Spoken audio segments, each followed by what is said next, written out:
We're going to reconvene the special meeting of the Brattleboro Select Board. It's 6:20, and we're returning from executive session, not taking any action. John, I asked before, but I'll ask again. Was this meeting properly warned? Yes, Ian, it was properly warned. Great. Thank you very much. All right. In that case, Board, I'll just look first for a motion on the minutes. I'll motion to accept minutes from the last meeting. Peter has made a motion to approve the minutes from March 5th, 2024. Board members, all those, is there any discussion on the minutes? No? And I'll look to the public to see if there's any questions on the minutes. And I don't see any. In that case, board members, there's been a motion to approve the minutes of March 5th, 2024. All those in favor, please indicate with an aye. Aye. Aye. Okay, we'll move on to agenda item 3, which is chair remarks. So I only have one remark this evening, and I'm going to keep it very brief, but this is my last Brattleboro Select Board meeting, both as a member of the board and also as the chair. It has been an absolute pleasure and honor to have the opportunity to serve the town of Brattleboro on the Select Board and to be the chair for the last 2 years. It's made me a better person. I just have immense gratitude to the people of Brattleboro for putting me in this position and letting me serve you all. And I've learned a lot, made some mistakes, I think made some good decisions, but I know that for myself and for everyone that I've served with, that we've always been acting in, what we believe is the best faith and effort for the town. And I want to just take a brief moment to express my deep gratitude to town staff for all of the work that I've done with all of them over the last 4 years, and to all of the administration that goes into running these select board meetings. And that's to the BCTV staff and to our interpreters. I know that one of my failings as a chair is keeping the meeting short. And so we have had some really long nights over the years, and I'm very aware that it's not just me that's sitting here till 10:30 at night. It's a lot of people who are making these meetings happen. I know that work that goes into that. I know the work that goes into building the backup material for these meetings. And I'm just very grateful for all of that work because it's what makes these board meetings happen. And most importantly, it's what allows this body to do the work and hopefully do the good work that they can for the town. So thank you. With that, I'm going to move on to agenda item 4, which is the manager's comments. Thank you, Ian. I attended a very good verbal de-escalation and violence prevention training session this morning at the American Legion that was put on by the Southeastern Vermont Medical Reserve Corps. And I wanted to call out and thank Pamela Corbett and Deb Burns for organizing and sponsoring this event. There were around 150 people from the community at this training, which I understand also had a waiting list. And Morning Fox, the instructor, was outstanding. And if you get an opportunity to attend a training like this in the future, I'd highly recommend it. The town clerk asked me to give a big thank you to the assistant town clerks, the BCA members, and poll workers for a smooth election process on March 5th and a successful recount on March 13th. Annual representative town meeting is happening on Saturday, March 23rd, starting at 8:30 a.m. at the Brattleboro Union High School gym. Visit brattleboro.gov and check the news section for relevant information and a link to our FY25 budget project page. Brattleboro Community TV will be broadcasting the meeting live, so watch that on Comcast channel 1079, BCTV's YouTube channel, or on the channel stream at BrattleboroTV.org. The Brattleboro Recreation and Parks Department will be hosting its annual egg hunt on Saturday, March 30th at Living Memorial Park. This event will begin at 9:30 a.m. for children ages 4 and under. A second round will go up for children ages 5 and older that will begin at 9:45. This event is free of charge. Thank you, Carol. Dog licenses are due by Monday, April 1st, and I'm not fooling. If you have sent in a payment and not received your tag, please note that the town clerk's office is working hard to catch up on the backlog, but they had a lot going on with the elections, and they'll be processing payments and dog licenses over the next week. If you've already paid, you will not be charged a late fee, obviously. Everyone is planning for a solar eclipse on the afternoon of Monday, April 8th. And starting next Thursday, April 4th, the Brooks Memorial Library will be handing out eclipse glasses to be used for safely viewing this celestial event. Southeastern Vermont Transit, commonly known as the Mover, and Brattleboro Development Credit Corporation have announced that a new micro-transit service will start in Brattleboro on Monday, April 15th. This service will operate between 5 and 11:30 p.m. Monday through Friday, excluding holidays, and it will be free of charge.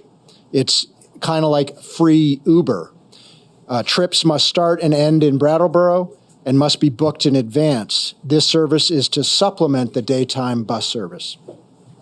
The Mover will be providing training for how to book rides on this microtransit service, and more information will be on their website, mover.com/Brattleboro-microtransit. We'll also put a link on the town website for that, anyone who's interested in learning more about that. Finally, tonight I wanted to say a few words on behalf of town staff about Ian here at his last select board meeting, and how grateful we are for his 4 years of service on the select board and his 2 years as chair. I can talk about the significant capital projects that started during his tenure, the new water treatment plant, and the generational improvements at Living Memorial Park. Or I could talk about his oversight and leadership on the EMS transition, or his pushing for the new town website and having a town communications coordinator, or the experience he gained in hiring town managers, or his working through several really difficult years of a pandemic. But what I want to emphasize more than anything is Ian's thoughtful support of not only the town manager, but also all of the town staff. We've benefited tremendously from his legal advice, his great sense of humor, his commitment to public engagement and civics in general. He really gets how we are all in this together to continuously improve Brattleboro and make it a better place and a special place and a place where people want to live and they want to work and they want to and they enjoy visiting. So thank you very much, Ian, and really many best wishes from all the staff for your future endeavors. Thank you very much, John. You're welcome. Appreciate it.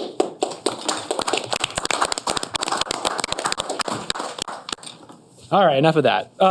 So we'll move on to, thank you though, John, that means a lot. Thank you.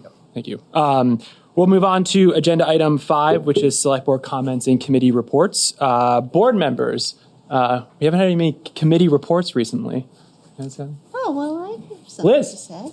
I went to the Traffic Safety Committee meeting this morning, and one member of the public brought up something that's near and dear to me, and that is visibility of people walking their dogs at night, and they can't be seen. So we will be initiating a new program, which will probably roll out in the fall after the clocks go back again, to make sure that people understand how visible they are or aren't. And I will say what I said this morning, in that I've been told that I am responsible for Peter Elwell buying a yellow ski jacket because he can't be seen walking his dog in his black one. And there are many things that go on in the Traffic Safety Committee. It's a really valuable resource that we have, and everyone really strives to improve not only pedestrian safety, but bicycle safety and roadway traffic improvements. Great. Thank you very much, Liz. Other board members? Just gotta fix this chair. Seeing none, I will move on to agenda item 6, which is the public participation. So this is an opportunity for members of the public to speak on items that are not on the warrant agenda, or to request that an item that is on the consent agenda be pulled from the consent agenda for consideration at the end of the regularly warrant agenda. So as is my wont, I'd like to look to the room first if anyone wants to speak during public participation. Don't see any hands there. So I will look to Zoom and see if there's any hands there. And I don't see any. All right. One more chance? No. All right. In that case, we'll move on to agenda item 7, which is the consent agenda.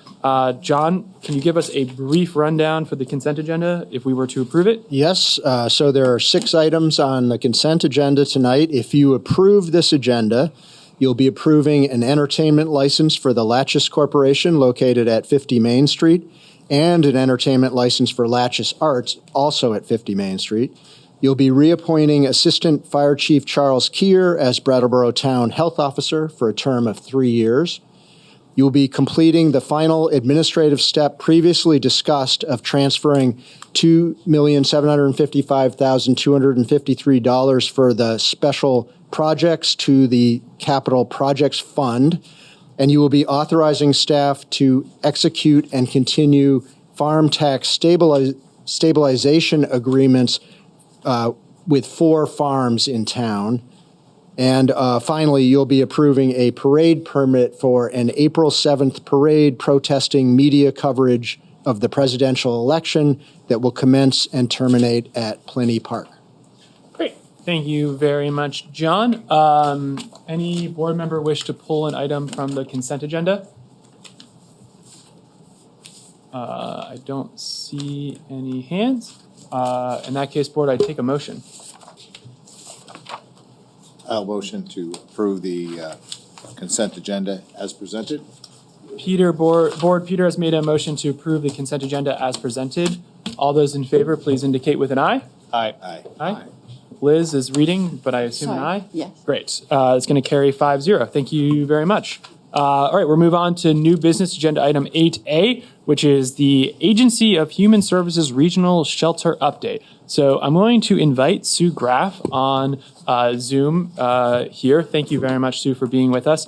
I will let her speak to the board, but I just very, very briefly, as everyone is probably aware, there was a initiative by the state to do emergency housing, emergency sheltering in Brattleboro as one of 4 shelter sites around the state of Vermont, based on the end of a motel housing program through the state for specific weather requirements. It happened really quickly last week, and so one of the things that I requested was that, given how quickly this all went down, if Sue would be willing to come and just speak to the board and to the public briefly about how that's been going and just give us an update. And she has graciously been willing to join us. So thank you, Sue. Thank you for the invitation. I appreciate being here. So yes, we were one of 4 sites around the state. The shelters, emergency shelters, opened last Friday, March 15th, and were intended to be short-term and temporary, lasting through tomorrow. So tonight will be the last night that the shelters open. The site is across from the Windham County Sheriff's office. It's the former Vermont Yankee Administrative Building at 24 Glen Orne Drive. And on the second floor, it's being staffed by EMTs, and security is provided by the Windham County Sheriff's Department. Until Tuesday night, we did not have guests. We did have one guest on Tuesday night. We had a different guest, one guest on Wednesday night, different person, and community partners, humans and health service partners, were available in the mornings to support guests in what they needed. And so we had staff from Pathways Vermont, HCRS, Hireability, and who else? I'm missing somebody. Economic Services come and support the guests with needs that they had. We also provided resource information to the guests about community resources, thanks to Groundworks for putting that together for us. And we had mental health enhanced mobile crisis information for the staff and the guests, should they have needed that. We haven't had any incidents at the shelter. We anticipate having a smooth night tonight, hopefully, and the site will be decommissioned tomorrow. This was a collaborative effort. This was the governor standing these up with the collaboration and coordination of Vermont Emergency Management, the Department of Public Safety, and the Agency of Human Services. And so I'm your local contact from the Agency of Human Services. I'm the Field Services Director that serves the Brattleboro District, which is most of Windham County. I also serve the Springfield District, which is northern Windham County and southern Windsor. And so I was a point person for the agency for the shelter mobilization, along with other folks from the other departments. So we've been checking in around the state every day. I was there on Friday night to orient staff and provide an overview, and appreciate those town staff that were not directly involved coming to that orientation and hearing and looking, having a tour of the site.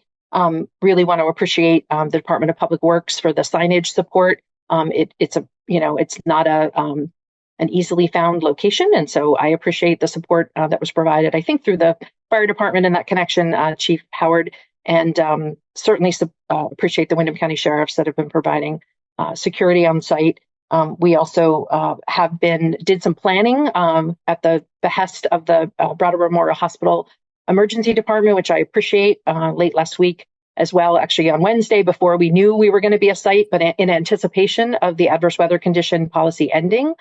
We did some pre-planning with the town, Brattleboro Memorial Hospital Emergency, and other partners to really try to have a sense of anticipate what might happen and do some planning. So I really appreciate the efforts there.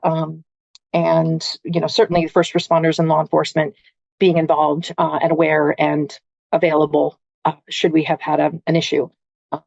So certainly the next milestone, unless something changes in the current legislative session for FY25, would be June 30th, when additional folks would exit that program. And so we have a community homelessness strategy team that the town manager and I co-convene, held at the Selectboard room. Thanks for the use of that room on the fourth Wednesday of the month at 3:00. So all are welcome to join that group. That's the team. We're a work group of the local housing coalition. Where it's a cross-sector group that is looking at, the impact of homelessness in our community and doing some planning around that June 30th date. So I encourage and invite anyone who wants to be a part of those conversations or reflect to us, what has just transpired. Certainly you'd be welcome to come to that meeting. You can reach out to John Potter, town manager, or myself, and I can put my contact information in the chat. I'm happy to have people contact me with questions or anything that comes up after tonight's meeting. Thank you very much, Sue. The chat isn't activated in the Zoom for a public meeting like this, but you can definitely get her contact information from the town manager's office if you need it. And it also might be available on the website, on your website, right? Yeah. Yeah, okay. Thank you so much for the update for the board and the public. Select Board, I will look to you all with questions or comments for Sue. Daniel. Thanks, Sue, for the presentation, and thanks for all of your work over the many years supporting housing in Brattleboro and other services. I am both kind of heartened at how quickly the state put these temporary shelters together and disappointed in the way in which it happened. And what I would just like to kind of get a bit of information about are some data points, really. So the people that were losing their emergency housing were folks that were housed under the adverse weather condition exception, I guess, or rule. And how many people in Brattleboro had emergency housing because of that? Sure. So we had 68 households, roughly 70 individuals who were impacted by that 315 adverse weather condition only. Everybody in the program statewide who met any categorical eligibility for the program was extended through June 30th under the Budget Adjustment Act. And so there were 68 households, and some of those households, I believe, became eligible through a waiver to stay. Do you know how many of those? I don't have hard numbers on that. Economic Services is tracking that information. I haven't received an official report of how many households we have. I have some anecdotal reports, but it's certainly a portion, I would say probably under 20 households at this point, but please don't hold me to that number. I can get an official number. I think that's in process. And that's also an opportunity. Those variance forms or waiver forms, if folks meet the criteria for those can be submitted even after they've had to exit on Friday. So it continues to be an option for folks who have a disability and can have a licensed provider sign that waiver form. They can continue to utilize those to re-enter the program. And so my question is, the difference between those numbers is maybe 40 or so. People show up at this temporary shelter. I don't think a couple of people showed up at the temporary shelter because everybody else is fine. Do we have any sense of where people went and, what they did and how we can help? It's hard to say definitively. We did have some check-ins, and certainly we were, again, that group that met. So the BMH, ED, Groundworks, town staff, myself, Economic Services, in anticipation of this, we're wanting to be in good touch about were we to see an uptick in unsheltered homelessness, being in touch with each other and trying to, triage in the moment. By all accounts, that didn't happen. And so, there was not an uptick in, tent sites or, unsheltered homelessness that was observed by town staff or first responders or the emergency room or Groundworks. There was not a significant uptick in Groundworks day services. So the drop-in center is open on Saturday and Sunday. They did not, experience an uptick. So it's very hard to know. I think for some people, I'm sure they found other places to be. They crashed with friends, or they had a place that they could stay for a night or two. I did anticipate, given that, and the short notice, absolutely, that people may have been able to find something or fend for themselves, for a night or two, and that we would see higher utilization of the shelter by Monday. Certainly, it didn't come to pass. So I can't speak to where folks went. Everybody, we did vet the list of folks that were due to leave the program with Groundworks. They're the coordinated entry lead agency. All of those households were connected to coordinated entry. So we do have some information about them and a connection to them in order to follow up. And so that's work that continues. And I would imagine Groundworks could, report out on information they have on sort of a general sense of where folks have gone, but I can't speak to that myself. Just have one more question. So what are the lessons that can be learned from this that apply to the end of the motel program, in June, July? Yes. So many. I mean, I probably don't have enough time in this short. I think we have been working on the issue of housing and homelessness for a long time in various configurations. It's a focus again of this new community homeless strategy team. I think we want to increase our capacity across the entire continuum. So we want there to be crisis services and shelter availability and opportunity for people to get out of certainly weather. And of course, we want everyone to have a safe, sustainable, healthy, home to live in. So that's long-term work, and that's work that we've been, chipping away at. I think there's some opportunities with, the Budget Adjustment Act and the FY25 budget, perhaps, that are going to not in the Agency of Human Services alone, but in other agencies, Agency of Commerce and Community Development. We've seen some great progress with the Vermont Housing Improvement Program and apartment rehab. So we're certainly the coalition, Housing Coalition has created materials about how to create housing, how to help people, access resources. So we're on a public information campaign as well to get it's an all hands on deck situation. And so really trying to leverage and communicate to anyone who has anything to offer and an asset to provide to the issue. I think people's situations are unique. And so what's going to work for somebody, more housing, is an easy answer. Or more shelter is an easy answer, but I think we are not necessarily going to have those things by June 30th. And so what are the collaborative efforts we can do to provide a a wider, deeper safety net for our community members who will exit the program at the end of June.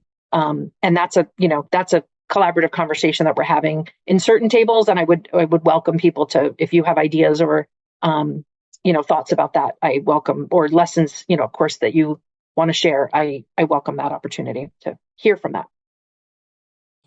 Thank you, Daniel. Other board members? I think your questions were very, covered quite a few, Daniel, of the ones I had. Sue, I think do you think this is going to sort of be the model that the state's considering for the June end of the motel program? I have no indication that it is. This was meant as an emergency measure. I think particularly because we were still in unseasonable weather. March 15th is always when adverse weather condition ends. The sheer number of people that were still in the program due to the pandemic expansion warranted a different response than we have had in the past, I think, from the governor. And so this was something we had not done before. We do have the opportunity to stand up what we call extreme cold weather shelters. So some communities, Rutland, for instance, Burlington, have had those open up on particularly inclement, nights, and that's increased capacity around the state. And they've been open to everybody in the state. And of course, not everybody can access a shelter that's not in their local community. So I don't have any indication that this particular strategy is one that's going to be stood up again at this point. But I can't rule it out either. So.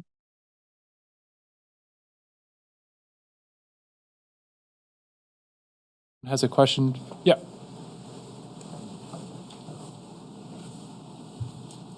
Yes, some of these people. Just go ahead and state your name, where you're from, for the record. So. Yeah, Steve Zaluzny, Brattleboro, Vermont. Live in Vernon, Vermont. So some of these people possibly are still working. Some possibly can't work, and then some others might need some help to get back into the quote mainstream or whatever. Are you doing anything in that regard? Absolutely. So anybody who the coordinated entry system is the one that what we use as a statewide way to connect and track what's going on for people who are experiencing homelessness, address needs they have beyond homelessness. So that includes economic needs and health needs. And it's about referring them to resources. So we, in a continual way, through case management efforts, and again, that's a capacity issue as well, want to connect people to ongoing case management that is going to help them, get employment, increase their income, access housing, access medical services, mental health services. So that's ongoing work that a collaborative group of health and human service organizations in the community engage with. Yeah, great. That's great. Yeah, that's wonderful. Because ultimately just housing is not the answer, right? We need to move beyond. Yeah. Thank you. Thank you, Steve. Other members of the public wish to speak? Don't see any hands in Zoom. All right. Sue, I think we really appreciate you coming in to speak to the board and the public and giving us an update. I really echo Daniel's appreciation for all of this, all these resources coming together quickly from the state side. I know you know this, but I'm just going to say it. We've known that the March 15th was the deadline for this for a while. The more notice the town has for these kind of things in the future, if we're going to be a host community for something like this, the more readily we are available to provide and help with these individuals who are going to need it. So I know I'm preaching to the choir here, but as much as you can advocate for that type of notice to other people in the state, we would really appreciate it. I wholeheartedly agree and absolutely will. Thank you. Thank you. All right. We're going to move on to new business agenda item 8B, which is the Living Memorial Park Swimming Pool concepts. I'm going to invite Carol up to this table. I believe we have some presenters who may also be on Zoom. And for the next 15 As a minutes. brief introduction to this select board, in the March 2023 representative town meeting, RTM members approved $50,000 for a feasibility study for the pool facility. And then in our select board goals retreat, we identified a goal of finding a what's the word we used? Expansive There you vision go. for the Thank town you. pool. An expansive vision for the town pool. This is sort of the first real kind of come back to the board on this goal this year. And so I'm going to turn it over to Carol. I think I just remind us all that this is kind of we're a preliminary look. We're not making any decisions on anything tonight. And this was like our first time kind of hearing about that work. So I hand it over to Carol. Okay, well, thank you for paving that road to lay out why we're here this evening. As you just mentioned, Ian, we're here to give not only the board but the community an update as to where we are, our progress on the feasibility study. Back in the fall, a contract was awarded. We put an RFP out for services, and we entered into a contract with NCA, Northeast Collaborative Architects. So we have here on the screen with us tonight the team from NCA, John and George. So they will be here tonight to walk us through the work that they have done since early fall, which would be giving you an overview of the current conditions, lay out some concept plans, lay out some options, those concept plans being based on community input. And we had 3 different ways that we took community input this year. We had a Pool Your Ideas Day while the pool was open back in July. We had a community meeting in early November when NCA came on site here and met at the pool, held a meeting here in this room. And to go one step further, we wanted to continue to take community input and have engagement. And we had an online feedback form where we had over 160 respondents to that. And then I believe what their plan is this evening to also end up with some cost modeling. So at this point, you're not here to hear me tonight. You're here to hear them. So I'm going to turn it over to John and George. Carol, I hope everyone can hear me. Okay, excellent. My name is John Scheib. I'm a principal with Northeast Collaborative Architects, and part of the team this evening, joining me from Texas is George Dinas from Councilman Hunsaker Aquatics for Life. They are a national consultant on pool design and pool operations, and have been doing this extensively across the country. We're working with them on a pool that is under construction right now in Connecticut. So this is thank you for your time this evening. I think it's very important for us to review really the progress that we've made. As Carol outlined, this is more of a progress update, and we'll look for one of the next steps we'll take on this process is to do another community session that reviews things that are a little bit further along, and then we'll probably start to wrap up the whole study. So, Carol, I don't know if the presentation is underway, but we had some slides to present.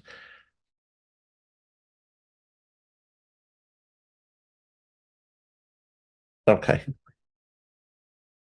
Yeah.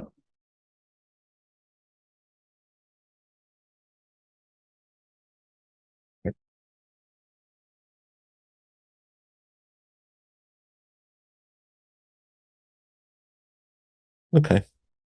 That looks good. All right. So what we'll do is George and I will kind of go through the overall presentation, and then the graphics really kind of support our discussion here. But basically, the Living Memorial Park, the pool facility. We're going to talk a little bit about existing conditions, the site challenges, the community input that we had. Then we'll talk a little bit about space programming and some site opportunities. And then we'll take a look at the preliminary conceptual design options, and then some preliminary pool house layout, and then the initial cost modeling. So to start with the existing conditions overview, if you can advance next slide. Basically, the park property in the area of the swimming pool. Right now, you have a large pool complex that has lap lanes, diving board area, and shallow area. You have the small kiddie pool, and then you have some spray features in a splash pad kind of arrangement. And in terms of looking at all of that, the broader park context is really unique for a facility like this. Usually a town has a pool, maybe a park around it, but you have the ski area, you have a snowmaking pond, you have a very active softball field, you do have the playgrounds, you have the Whetstone Brook and the river offset. There is an access road basically between the ski area and the pool building and pools that needs to provide access to the upper park amenities. And then you have the more recent parking lot just to the north and east of the pool area. So those are present some unique challenges, and we've done some analysis on the existing conditions. The lines that you see on this particular plan actually just equate to storm lines and sanitary lines, but basically give you a sense of we've done a variety of different analysis to look at the site. As far as the pool, as far as the existing pool on the next slide, I'll let George discuss this for a moment, but basically with the age and condition of the pool, I do want to reinforce that nothing could have lasted this long without the care and excellence and diligence of the recreation department, their leadership and staff, and the ability to maintain this pool and its facilities are exemplary. But we're fighting a lot of years here and looking at this. So George, I don't know if you want to give an overview.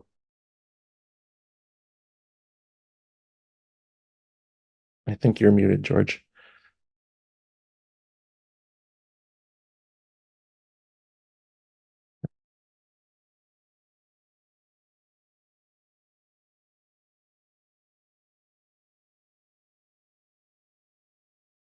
Back in the fall and looked at its two major things. We usually look at physical condition, and then we look at functional condition. And one is about the physical structure and operations. The other is functionally, does it continue to meet the needs of the community? But we typically see that an outdoor pool will have that 30 to 40 year lifespan, and you all's essentially had that at the point that it was renovated in the 1980s. And what we find is usually that will gain you another 15 to 20 years. So you've actually exceeded the lifespan of what a renovation would get. But when you go for the second major renovation, usually at that point, it's time to go ahead and replace the pool, as John has some notes there about just water loss, cracking along the tops of the pool just beneath the gutter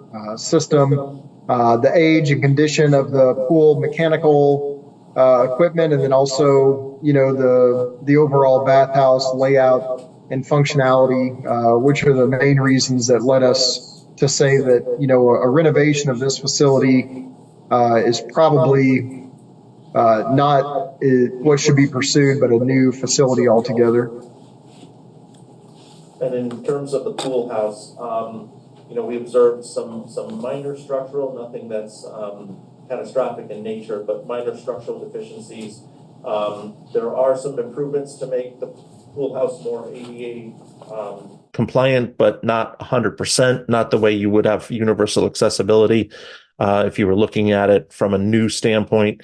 And then gender neutrality is an issue in the pool house in general, with having binary dominated facilities. So in the next slide, we'll keep moving through some of the site challenges. So we wanted to make sure this notion of taking an expansive look at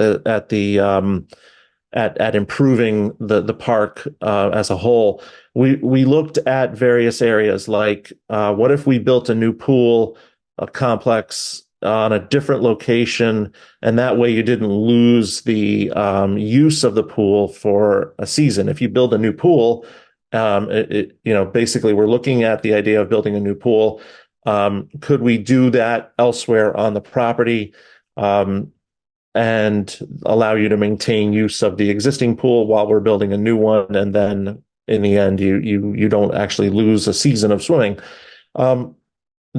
That was a challenge. We looked at reusing the existing parking lot, but some of the impacts there would exceed the space availability. We would get into the riverway setback, even as it is, and that parking lot not being that old, it didn't seem like a good idea to just go rip it all up and start over and build you another new parking lot somewhere else and try to account for things. So in the next slide, we then looked at what if we positioned a new pool and parking lot on the softball field. Many issues with this. We would have to look at replacing the softball field on the other side. You would really lose, there'd be a significant impact on the ski area as well, because all that run out area and an area near the base of the lift. But also this wouldn't solve too many problems, because you'd lose the softball field for at least 2 years, and because you'd lose it while you were building the new pool, and then you'd have to construct a new one on the other side of the road. So those were quickly exhausted, and we came back to deciding that the best possible situation would be to reconstruct your pool and pool house in the location they are, understanding you would lose the use of the facility for a summer season. So if we look forward to the next slide, we had all the different public components that Carol mentioned. We had we gathered as we were learning about the site and the opportunities here. We looked at the initial pool year ideas that started in the summer of last year. We then had our November session to look at gathering input from the public in a public forum session. And then, as Carol said, there was the follow-up to gather that information online. And really, we looked at what are those key priorities? What can we learn from the entire community that tells more about what's needed in a pool? Some of the basics were that it doesn't leak, that it's accessible, that it's sustainable, that it's well maintained. We heard all of that loud and clear. The next major things we heard was that a longer season or even year-round use would be outstanding. That came through with both the in-person and online formats pretty strongly. We learned that flexibility was very important. The ability to have a lap pool for adult swim, to have play areas that kids could use. Lessons and camps could be able to use, and then even like splash pad features like you have now, just in an expanded or different format would be ideal. Gender neutral changing areas within the pool house. A zero depth entry, excuse me, the zero depth entry is a common pool amenity these days. it's almost like being at the lake or the beach, but you start from a low area and you start to walk your way down and into the pool, into a shallow, about 3 foot or so area.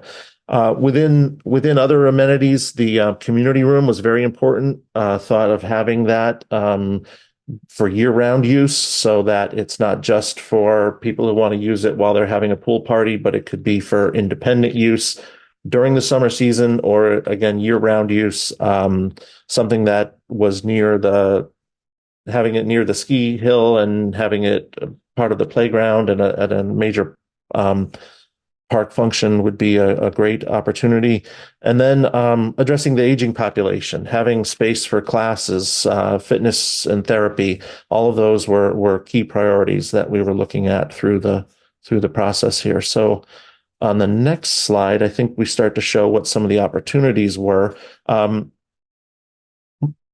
even before that, I guess we started with the space programming, largely for the pool house. That's part of our process, is to both program out what the pool needs, but also what the building needs. We visited the Keene YMCA. We visited one of the pools in Rutland that had been recently renovated, both with new exterior pools and renovated an older pool house. Again, more of the gender neutral options within the pool house, more individual changing, a little bit more limited personal storage. Right now, the existing pool house was designed on this bag and tag system. The vast majority of pool users these days will come in with a bag and they'll walk right out into the pool area with their bag, and don't like leaving their possessions, whether they're locked up or somewhere else. Size, a little bit bigger than you have now, was the size range we were looking at, 5,500 square feet to about 5,800 square feet. This would include both a dedicated community room and an area for ski operations. You'll see that in some of the plans we've developed. And then we looked basically at the idea of doing a separate building for the pool mechanicals, because that's kind of how it is now. So trying to make the best of existing utilities, it just made sense to say, okay, we're going to try to put the existing mechanicals in that general area where they are now. So next slide, please. So with the building, we start doing what we call bubble diagramming, even though these are squares or rectangles. But the idea was to start looking at functional relationships within the building. How does the average person arrive to the pool house, and then how do they move through into the pool area? And then again, thinking about the fact that we need year-round restrooms at this facility to be able to accommodate the ski hill and the playground and all the park amenities. And then the idea of having that community room and then also having that ski area operations and storage area was very important. We looked in the upper diagram, we looked at having kind of an administrative area that is kind of a checkpoint, so that as people are coming and going, it's fairly open and controlled. You could have some dedicated men's and women's lockers, but then you could have individual changing areas that were just changing rooms, and then some individual changing rooms that have showers and toilets, and to provide a variety of different opportunities there. So we collected things into different use groups. The idea that you're going to have storage, we're going to have the concession stand in a new pool house, community and ski area operations, and the year-round bathroom facilities. So taking all of this together, we then start doing our planning, moving back to the site a little bit. If we go to the next slide. We started with some opportunities then for the site, looked at different, early versions that George and his team put together.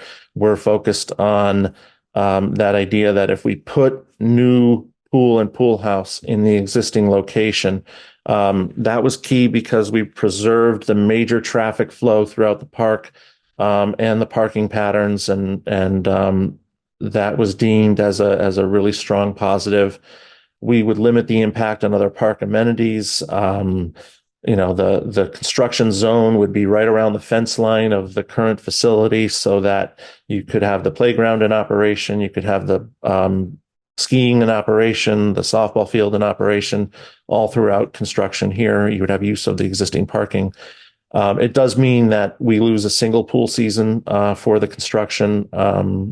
If you take from September of 1 year and go through the entire following year, and then up to May of the next year, you have about a 1 year, 8-month construction cycle. So an ideal time frame.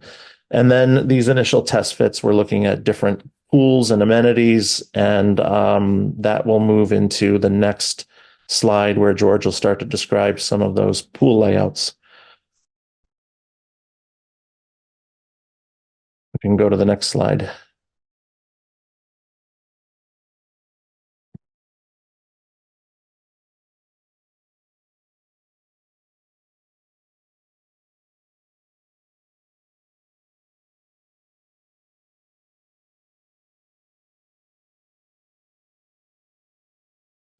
Yeah, so what we looked at is we took the information that John just went over and, tried our best to listen to the feedback that we received from the community about, what they like about the existing pool, what they don't like, what they would like to see enhanced. We definitely heard that they really like having a children's area that are separate from the main pool. They like the lap lane area because it provides much needed space for the summer swim team, but it also provides open water capacity. And so this first option looks at having that 6-lane lap pool, and then just a little connection space into the zero depth entry that has some vertical spray features. And so, as John mentioned, that starts at 0 feet 0 inches, and then goes down to about 3.5 feet when you get to the lap lanes, and then down to the deep end, where you have the diving board and the starting blocks. It also has a separate splash pad there in the top left corner of the facility, and then a single water slide that goes into a on deck run out. And so it doesn't end in the pool, but it finishes on the deck. And we have some representative images on the next 2 slides that show that. The first one shows, a similar type of pool that has the lap pool plus the shallow water area where you can see the kids playing, and then you can see the orange water slide in the background is similar to the one that we are showing. And the next slide shows what that a spray park could look like. So, a little bit of an upgrade on what you all have currently, with some more modern spray and play features that you can see there. And so, just a great place to have activity. The spray pad, splash pad manufacturers are really doing some great things also for accessibility and inclusivity, and being able to tailor some of the different amenities to a variety of kids. And so then the second option that we looked at actually incorporated 2 pools. So the overall footprint of water grew a little bit, but we have that same 6-lane, 25-yard lap pool, but then we also have a smaller bump out area that doesn't have a true zero beach entry, but it is an ideal place for swimming lessons. You could do water fitness classes in that area, and you could do all of those things in that area while the swim team is practicing. And so this really meets that definition of flexibility that John talked about, where we have not only a lap area, but a separate program area, or during the afternoon, it's all recreational area. And then the second pool has the zero beach entry, and it has some sprays right at the top of the zero beach entry. And then it's got some open water space. We're showing an underwater seating bench there just to the right of the water slides. Then we have a double water slide tower that would go into the plunge area that you see sectioned off in the little square there. And the water slide, height is still to be determined, but it's probably in that 12 to 16 foot range. And there's a variety of, different colors and layouts that we could look at. So this obviously was a little bit larger. It's two pools as opposed to one, but just a different way of looking at the different pool amenities and how they relate to each other. And then on the next three slides, we have a couple of different representative images again of just what that could look like at similar facilities that we have worked on. This one has that lap area, but then it also has bump out area. You can see the steps there are a great place to stage kids for swimming lessons and allows for, easy access into the shallow end.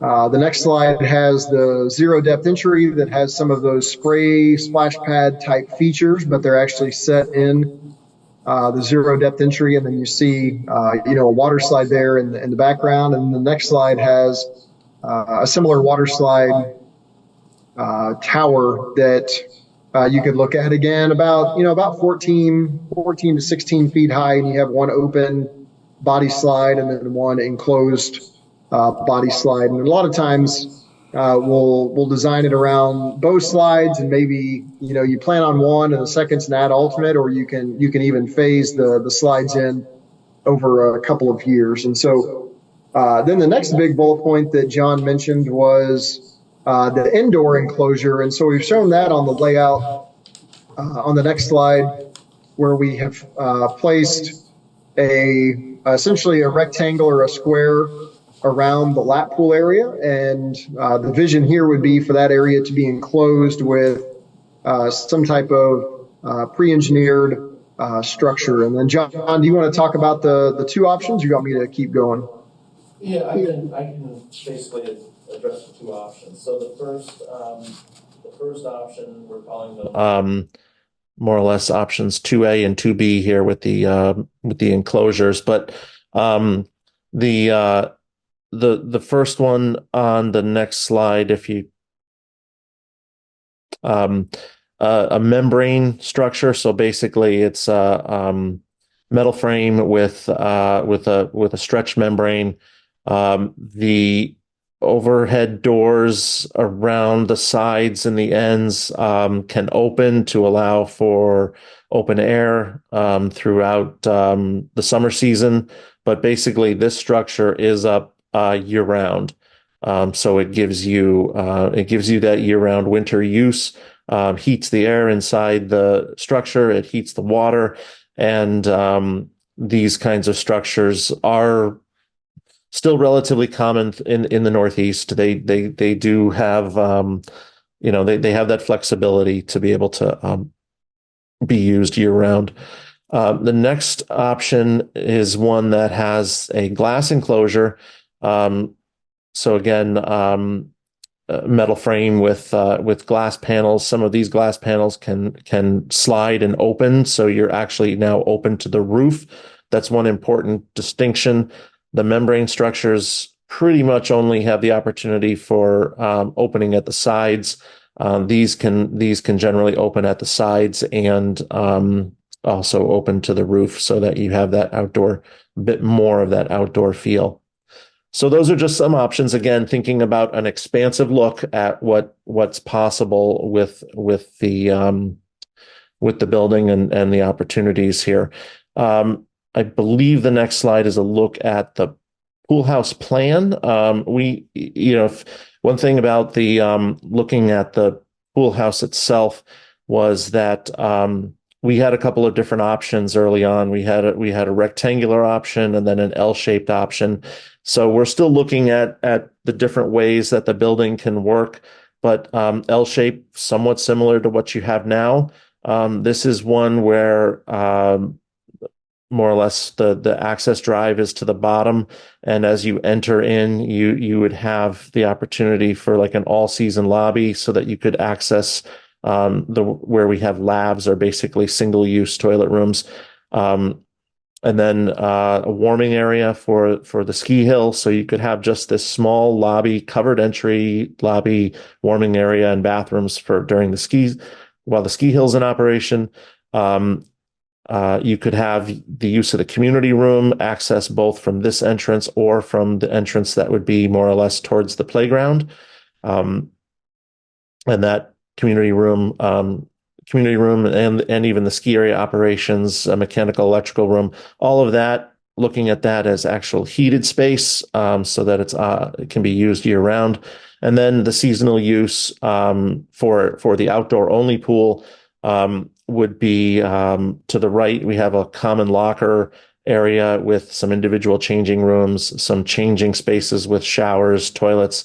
The family changing area expands a little bit so that there's a cubby, so that actually a single parent with their kids and the neighbor's kids and things like that would be able to have a dedicated private space to use as well, and still differentiate within that larger room. And then the other spaces, men's locker room with dedicated changing areas, a changing shower area, a women's locker, some individual use bathrooms as well. So all of that leading to the pool area. To the right, we have storage largely for all the on-deck equipment.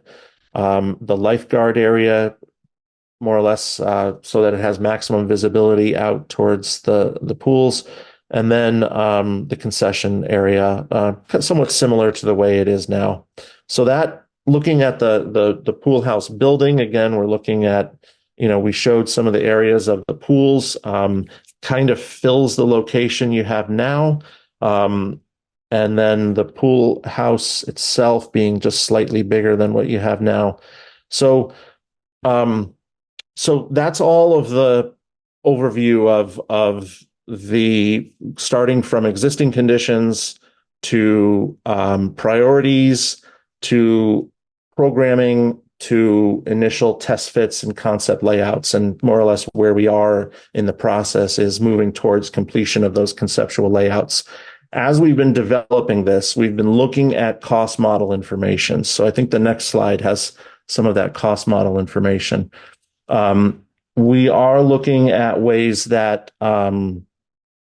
basically to look at this from a comprehensive nature of what would it cost for the entire construction project associated with the pool house, the associated site area, connections to the utilities, all of the new pool equipment, everything. So we're looking at that option one, the one pool with the larger slide structure and the run out on the deck, as well as an entirely separate splash pad, spray pad. That's in the range of about $6.25 to $6.75 million. The option two, the two pool option, the outdoor option there, about $6.5 to $7 million. We can talk about some of the cost drivers and things. In most cases, we're looking at keeping a diving board. So that means we're going down 12 feet for the depth of the pool. Some of the amenity features could end up being, as George alluded to, could be add alternates. So that way, if we want to bid it with just the pools or look at a way to envision the projects as just the pools, and then we look at adding the amenities in the future, that's something that communities have done. But these are, again, kind of thinking of it from an all-in perspective. The option 2A, that membrane enclosure, you can see that that adds, we're starting to heat the space now. We're heating the water. So we're starting to look at a bit more in the way of a more higher costs on those, $9 to $10 million. The glass enclosure being just simply the cost of glass versus the cost of membrane, adding $1 million pretty much across the board as a result of that. That structure alone, I think we had estimated, is about 8,400 square feet. So it's a big structure unto itself. And then we looked at an idea we're really calling option 3 of an indoor pool and pool house. So if we took that entire site and made it a 15,000 square foot building with all the changing facilities we had in it, the community room, the pool being completely indoor, that were in the range of about a $12 to $14 million project for that. So those are cost models now. We are still working back and forth with the idea that once we have a conceptual design, we can drill down a little bit more into what those costs are and start to break them out and differentiate a bit. But wanted to give you a full sense. We do have these numbers escalated out to 2026. So we wanted to make sure that we had enough time to, move through approvals, look at the design process, look at the most optimal time to start and stop construction. So we were looking at this as being basically a mostly 2026 project. So one more slide, just to kind of come back to again, the expansive look at things, the idea that we started with the notion of making sure we could address the community's needs, listening to what everybody had to say about what they really wanted in a facility. The pool facility can be an attraction to the community. It can be a tremendous asset for Brattleboro, something that brings families into the community. The programmatic expansion that could happen in any one of these, whether they be outdoor or year round, are pretty great because of the way we've looked at them. You can have lessons while you have adults doing lap swim, and you can have the kids and young families in a completely separate play area. You could even have, older kids on the slide and younger kids in the spray features. You can have instead of lessons, then maybe a certain time of day, you're having classes for classes or aerobics or other activities, fitness activities. Something that's used for all ages and abilities. I think we've really focused on how are we going to suit the needs of the entire age range of the community, to provide all the amenities that can be offered. And then those revenue opportunities, the community room itself, the opportunity to have different components who can use the pool space, all ways of thinking about it, and even moving forward into a year-round facility. So I know we took a lot more time than was planned. I think we wanted to make sure we gave you an overview, but enough detail to be able to know all the steps that we've taken so far in the process, and really where we're heading next again is another community review session after we've refined these concepts, and then we'll look to complete the entire study and hopefully make it a roadmap for future improvements to the park. So thank you. Excellent. Thank you very much, John and George, for the presentation, and Carol as well.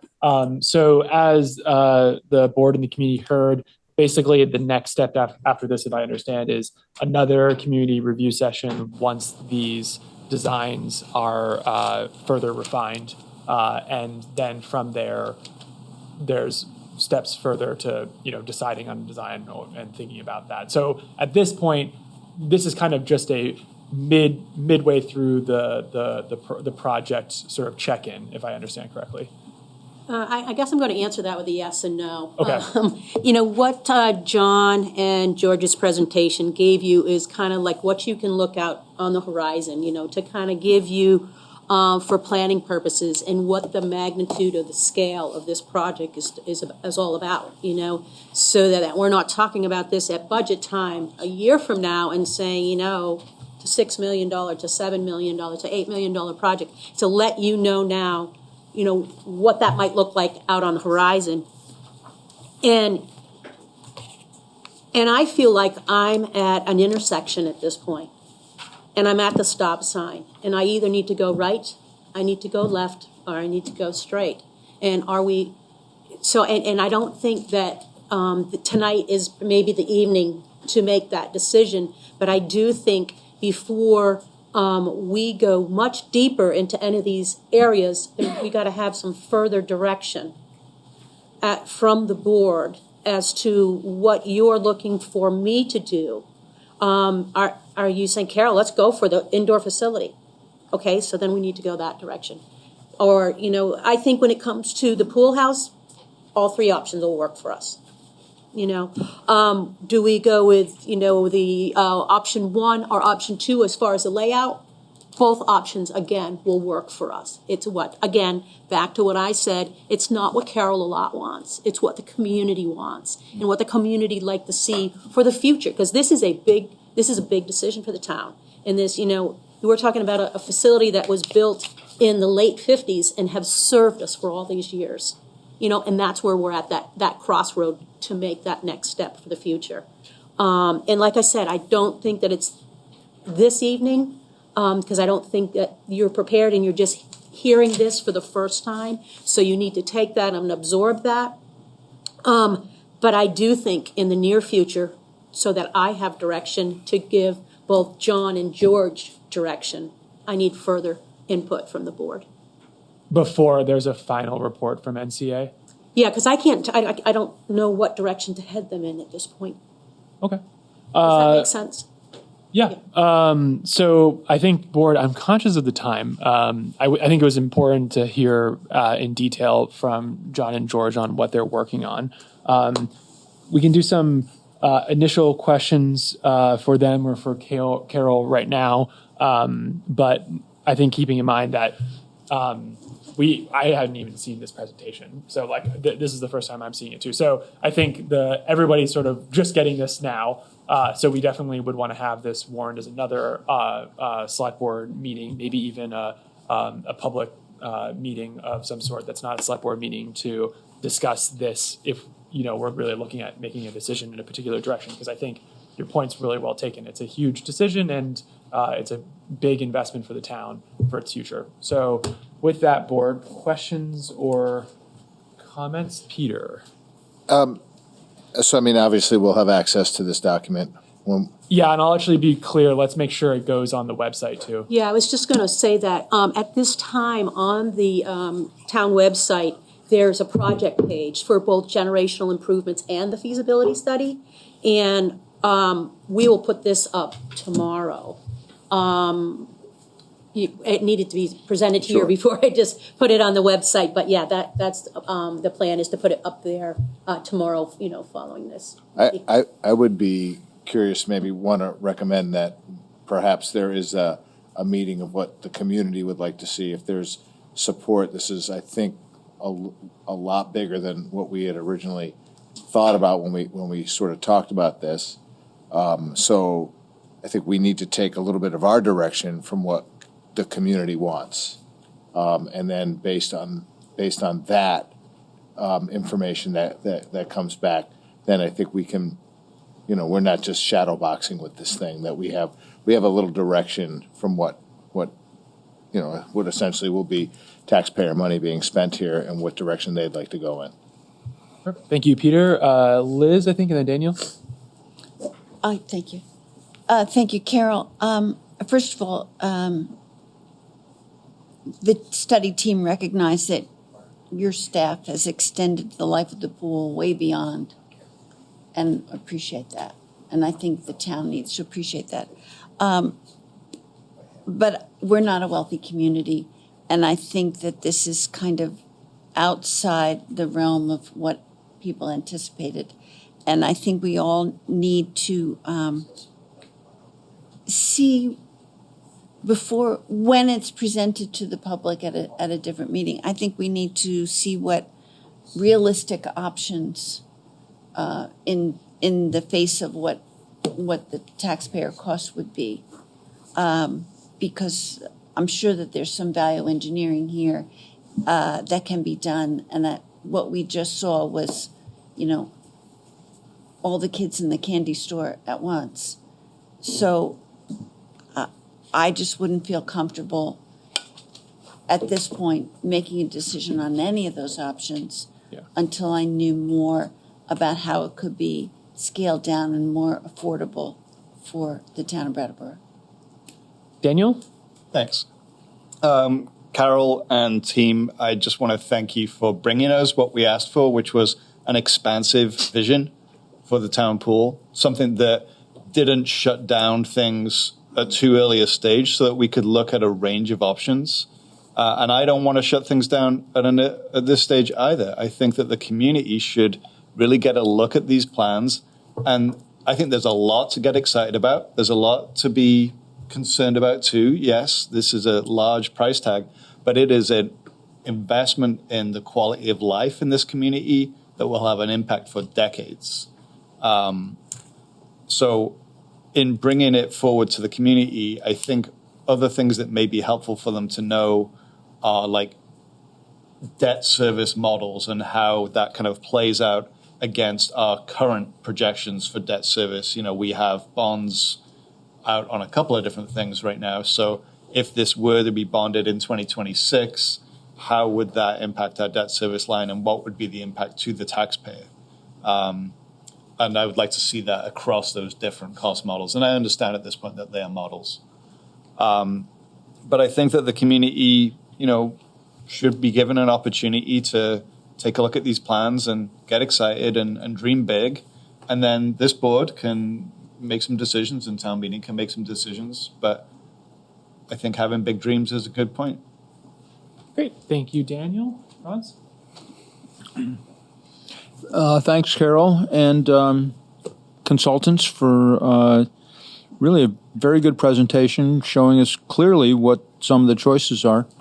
The only thing I'd add to what others have said is that if you could throw in some alternate funding information. I don't know if there are obvious places to go to get additional funding from what might be generated from property taxes or other local sources that might help us in determining which way to go at the stop sign there. And so I just throw that in the mix as well, if, you know, however we would come up with that. Great. Thank you, Franz. I want to open up to members of the public who want to speak. Figured Kate probably had something. Kate, and then I'll look to people on Zoom. Kate O'Connor, Brattleboro. I'm going to make it really quick.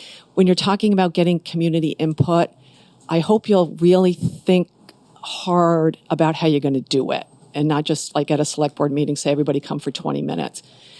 So really think hard how you actually get community input. And if you do a survey or if you do a community meeting, please ask people what town they live in, because it's one thing for everybody from Guilford to come in and say, yeah, we like the $12 million thing. So that's one thing that bugs me with the survey when it doesn't say. So, because I agree with you and I appreciate that you want community input. Totally. Thank you, Kate. Look on Zoom. I don't see any hands on Zoom. And I look into other hands in the room. Yeah, Steve. Yeah, I think it's a great project. You know, the existing pool has done well for so many years. It's time to replace it for sure, it seems. And year-round sounds great. I think there's demand in the area. Peter, maybe you can speak to that some or not, but you're very athletic and a swimmer, I think. But anyways, there is demand that I know of for use if it were year-round, and whether there's any income possibilities from that, I'm not sure, but it's something to investigate. Great. Thank you, Steve. Yeah, I think just for my own thoughts on it, I think one of the things that we talked about in our goal setting last year was identifying gems in the community that we can leverage. In a year-round indoor pool would absolutely be something like that. I think there's a ton of work and consideration to be done between now and making a decision like that. But this is a type of thinking that I think is really important for Brattleboro as we're moving forward and trying to think of ways to attract people to come here and also improve the quality of life for people who live in the town. And I think the point is really well taken that people outside of Brattleboro utilize these services, and understanding how they access it versus how people of the town of Brattleboro access them and what the impact to those different peoples are is important for the consideration moving forward. So my suggestion would be that that between now and the next select board meeting where you all consider this, that you have a couple of different ways that you address the public. One being an outside of a select board meeting at the library or something, session to discuss it and kind of go through it in a little more detail.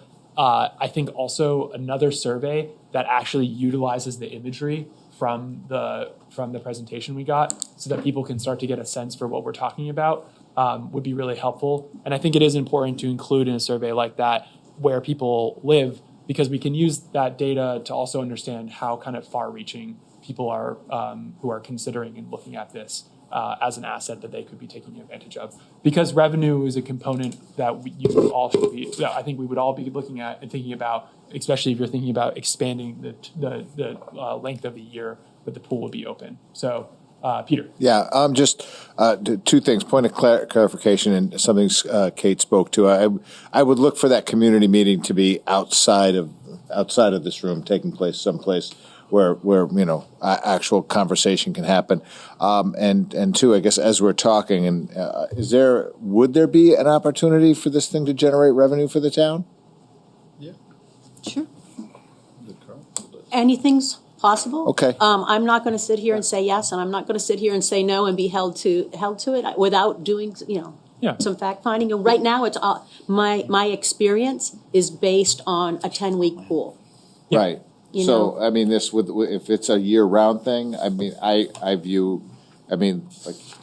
would join and swim, just so you know you got one member. Yeah, I think we would have several members. Two There's a lot of opportunity out there, whether it be, reaching out to schools and have school programs use it, reaching out to those that are physical therapy and have physical therapy sessions. There's so many opportunities that you could. No, but can I sit here and tell you it's going to be a break even? I don't know that I can do that. No, but I think that sort of conversation would lend itself a little bit to just saying, over time that this thing can kind of generate enough revenue to make sense and alleviate certain pains financially.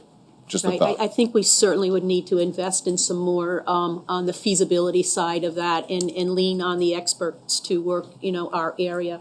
Because I don't feel like I am an expert in that and determining that type of feasibility for our area. Ask those two guys with the fantastic hairdos. They probably know. Daniel? Hi. Hi.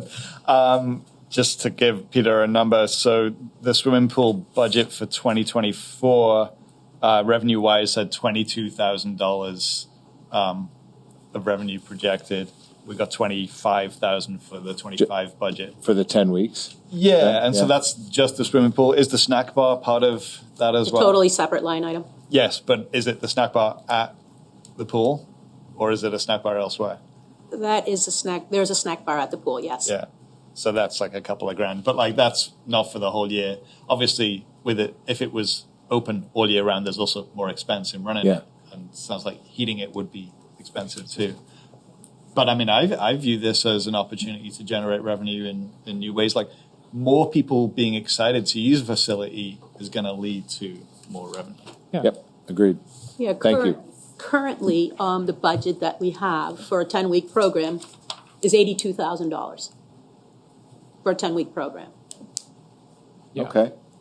So I think what I'm hearing, board, is couple of different, and correct, raise your hand if you're thinking differently here, but have a community engagement on this in a couple of different ways, including a meeting outside of the select board and another survey, and then another select board meeting for additional discussion, and in that meeting, make sure that we have real data on bonds and financing, other financing options, and potential revenue and value engineering, so that the board can have another consideration. And I would hope that the work from the information we get from the public, from reaching out and seeing what they think at this point, could be also presented at another select board meeting. And you might not make it even decide which path you're going at that meeting either. I think one of the bumps in doing it this way is it's a little unclear on the timeline, but I agree with Daniel that doing it this way so that we're not closing down options too early, and we're giving the board and the public an opportunity to really think about, expansive, big ideas.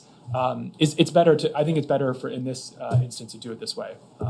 Does that work for the rest of the board, Daniel? Yeah, just a slight amendment. Yes. I would want the public to also have the idea of how much it would cost them.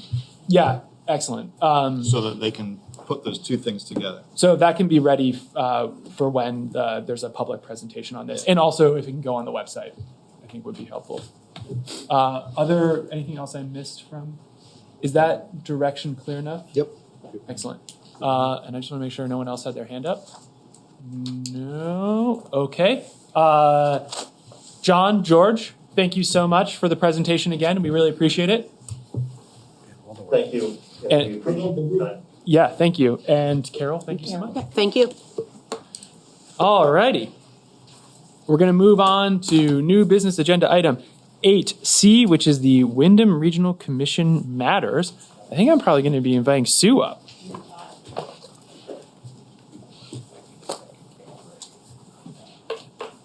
And for sake of time, I'm not even going to do a preamble. So All right. right to you. So I'm here with two things, and for the second item, I'm going to invite up Colin Bratton, who is the Windham Regional Commissioner, Windham Regional Commission Transportation Planner. But first up, I'm here to ask you to reappoint myself and Ralph Mima as Windham Regional Commissioners for the town of Brattleboro. Ralph and I have both served over the last year. I've served since 2018.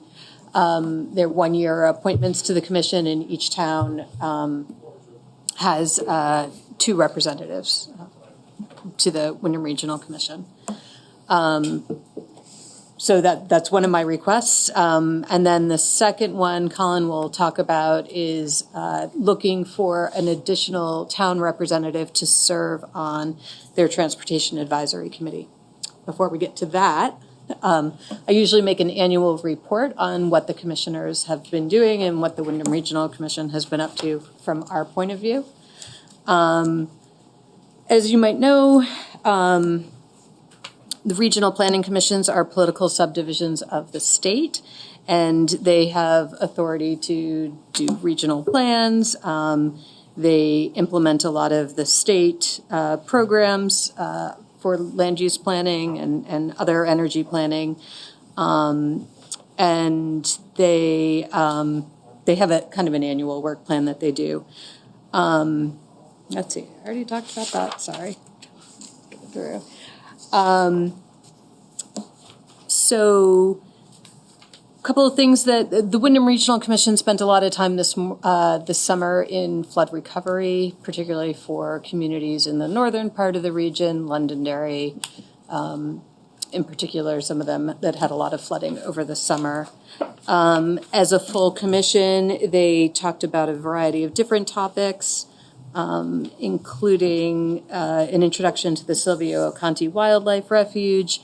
They did regional economic development, health equity planning, transportation planning, discussed their role in emergency management, and talked about the Winston Prouty project.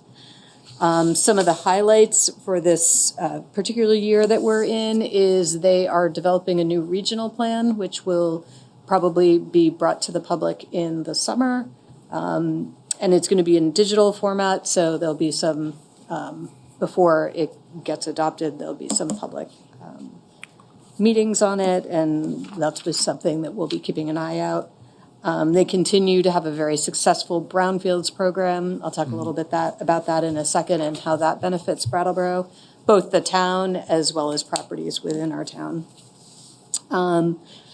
Other things that related to Brattleboro is they provided a lot of support for the Municipal Energy Resilience Program, and this is about town building efficiencies, and it's a state grant program, but Windham Regional Commission is helping administer it. Brattleboro had the audit of the Gibson-Aiken building. We're still waiting the results of that, but the next step will be to apply for some funding to improve the building efficiency, and Windham Regional Commission continues to help with that. And then they also were running the Clean Energy Development Fund from Vermont Yankees closure. We had funding set aside for wood heat system for this building. At one point, it included the state and the library. They need to close out that program, and probably mid-2023, we ended up releasing the money that had been reserved. We couldn't easily transfer it to another project, and it just wasn't going to happen here, particularly with various aspects of being unsure what will happen here, the state doing major renovations and improving their energy efficiency as well as the library. So, and then looking ahead, some of the things that we'll be working on with the WRC is that the town is working on a consortium grant for a cultural plan for the Windham region. So we're working with Rockingham and Wilmington and Brattleboro. We're kind of like the fiscal sponsors of that. You all approved that grant. Windham Regional Commission is going to help us administer that. So that's something we'll be doing. I sit on the Planning Coordination Committee, which is really about town plans and giving them approval at the regional level. So we approved a couple of different plans this year. I also sit on the Brownfields Committee, and I think that's where one of the areas we get a lot of measurable. You can see the financial benefits of that. So in 2023, there was about, $72,000 spent on different environmental assessments for properties in Brattleboro. That includes the Daily Shoe Factory, which is where Windham Windsor Housing Trust is, 80 Flat Street, McNeil's Brewery, the former McNeil's Brewery site, New England Youth Theater, and Foodworks, which didn't make this list. So that was various levels of either records review and kind of phase one environmental assessment, as well as actual testing. On top of that, there was a grant of about $134,000 that went to New England Youth Theater to help with some sandblasting. At their site, they have PCBs in the brick of the old building. So that was a little bit of work there. And they also received a $37,000 loan for that work. So again, those are real, measurable impacts for the town. Ralph sat on the Energy Committee. He wasn't able to attend tonight, but they remain active. I can't speak to the work of that committee as well. So Ralph was interested in serving another term, so both he and I are willing to do that. And so I'm happy to take questions, or if you'd like to hear from Colin. Thank you. Thank you very much, Sue, for the annual report. And board, let's take a motion on the appointments first, and then have a discussion, questions for Sue on the. Do you want to take them both at once? Yeah. All right. Peter?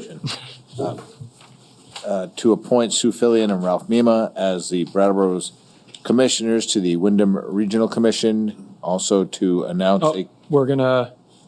I guess they are all one. Yeah, we'll just take it all at once. Sure. That's what I asked before I said it. Oh, I apologize. I thought you meant both candidates. Oh, no. No. Yeah, go ahead. All right. To announce a committee vacancy for the Windham Regional Commission Transportation Advisory Committee. Okay. So, board, let's take questions for Sue on her presentation and appointment first. Liz? I don't have a question. I have a comment. And I'm certainly willing to reappoint the two of you. I personally, and I'm sure the rest of the board, are grateful to you and to Ralph for serving on the Windham Regional Commission. And I am sure that the Windham Regional Commission benefits from your expertise and your experience that you bring to the commission. So thank you. Thanks. Thank you. Liz? Other board members?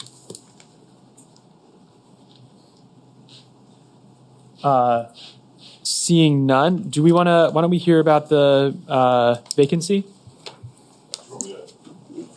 Is it? Yeah, you got to go to one of the mics. So one of the mics, your choice. Well, I will keep this very brief so I can just get up. So this is step one. Just tell us who you are. Yes, and so I'm Colin Bratton. I am the transportation planner for the Windham Regional Commission. Cool.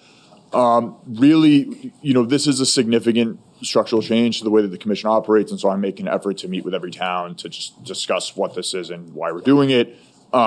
We have amended our bylaws to allow for a specific appointment to the Transportation Committee for each town outside of the normal 2 commissioners that each town appoints annually. The primary reason for this is a change to the way that the state selects projects for the statewide transportation improvement plan, which they have called the project selection and prioritization process, which this is really large-scale bridge projects or major paving projects on state highways or class 1 town highways, which are the sections of state highways which towns own and maintain. Historically, those projects were selected essentially by the state with very little input from the municipality. They, as of 2021, have amended that process to allow towns to suggest projects within their town to be considered for selection to the STIP. And so it's the Windham Regional Transportation Committee that ultimately, we don't make the decision, but we have to decide which of the projects from the region are selected to advance to be reviewed by VTrans. We can't, if I get, there's 26 towns in the region, we can't submit 26 projects to the state. We have to whittle that list down. And so taking that into consideration, we feel that it's important that as many towns as possible be represented on the committee to be a part of the conversation and the decision-making process about, which of these projects are selected to advance for consideration from the state. I would say beyond that we're just, transportation is a deeply regional and interconnected thing, and Brattleboro is very much at the center of that in the region, and so we're hoping to create just a more robust, more formal channel for towns to communicate with one another about these issues. So that's about it. We're just looking for an appointment. If you have any questions, please let me know. And I'm also very happy to be as involved as you would like me to be in actually finding somebody. I'm happy to meet with someone and discuss in more detail one-on-one. So just let me know. Is there a timeline? So the STIP thing, the state doesn't have enough money. They have announced that they don't have enough money this year to add any new projects, and so it's really defeats the purpose a little bit of it. But we are expecting that the program is going to be reopened in 2025, and so we're trying to get out ahead of it and ensure that we have as robust representation as possible by the time that we are looking at projects. So there's not really a time frame other than we're hoping to get this done by next year. And just, I would say as soon as possible. I mean, I'd add, we also have a significant number of presentations from the Agency of Transportation, from the Agency of Natural Resources. There's, I think, value in having someone at our meetings to hear from the various representatives of these agencies, different state policies, initiatives. So it's more than just the infrastructure money, I would say. So really, whenever you're able to find someone who wants to go to another meeting, every month, that would be the. Colin, one other question is: do you anticipate that our fellow 25 other towns in Windham County will be appointing their DPW staff if they have them in the position? I would imagine that a few of them will, in all honesty. To be frank, we work with the town highways a lot, and I think that the Brattleboro Department of Public Works is in a pretty different situation than most of the other towns, and I think that you're probably, to be frank, I don't know how many of the road foremen could even get on a Zoom meeting to be, it's just a different, you have a much larger, more robust organization, whereas so I would say that some of them probably will, and we would honestly, in all honesty, we would love to, we would love to have some of the road guys on our, on the committee, so. Okay. Liz, thank you. I recall that for the Planning Commission and the appointments to the Planning Commission, there was a significant pool of talented people not only on our Planning Commission, but people who applied and can be called upon. And I would imagine we could find a really nice couple of people from that applicant pool. Other questions on the new vacancy? Seeing none. Thank you very much. Really appreciate it. We've got some time, it sounds like, so we will. Yeah, there's no rush. And just if there's questions, or as I said, if you want me to speak with someone directly, just let me know. I'm more than Sue has my contact information. So great. Okay, thank you. Thank you very much. All right. So board, coming back to the presentation and Sue and Ralph's potentially imminent reappointment to their seats. Is there any other questions or comments? I just want to speak to just sound a little appreciation for your work, Sue. This is on top of your work as Director of Planning. So, but your expertise that you bring to this is invaluable, and it's representation for Brattleboro. So I really appreciate that. And I appreciate your willingness to do it again. So I'm assuming you're willing to do it. I'm willing to do it again. Yes, excellent. Okay. Just make sure I'll look to members of the public and see if anyone has any questions, comments. I don't see any hands there. I don't see any hands there. Okay. So in that case, we will take a motion, board. So Peter's made a motion to appoint Sue Fillion and Ralph Miema as Brattleboro commissioners to the Windham Regional Commission, and also to announce a committee vacancy for the Windham Regional Commission Transportation Advisory Committee. Any further discussion?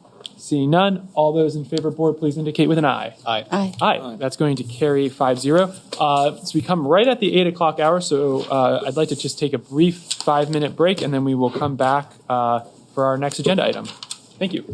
So we're going to reconvene, and we're going to move on to new business agenda item 8D, which is a really serious and important item that the board's going to consider tonight, community safety fund usage for transportation center improvements. And I'm going to turn this right over to John to speak to this item that the board has a memo for in their backup material. Thanks, Ian. So staff have been making some safety improvements to the transportation center and would like to request authorization to spend up to $350,000 from the Community Safety Fund for this purpose. I really want to acknowledge and thank Highway Superintendent Pete Lynch and his team for the work that they've done on this project so far.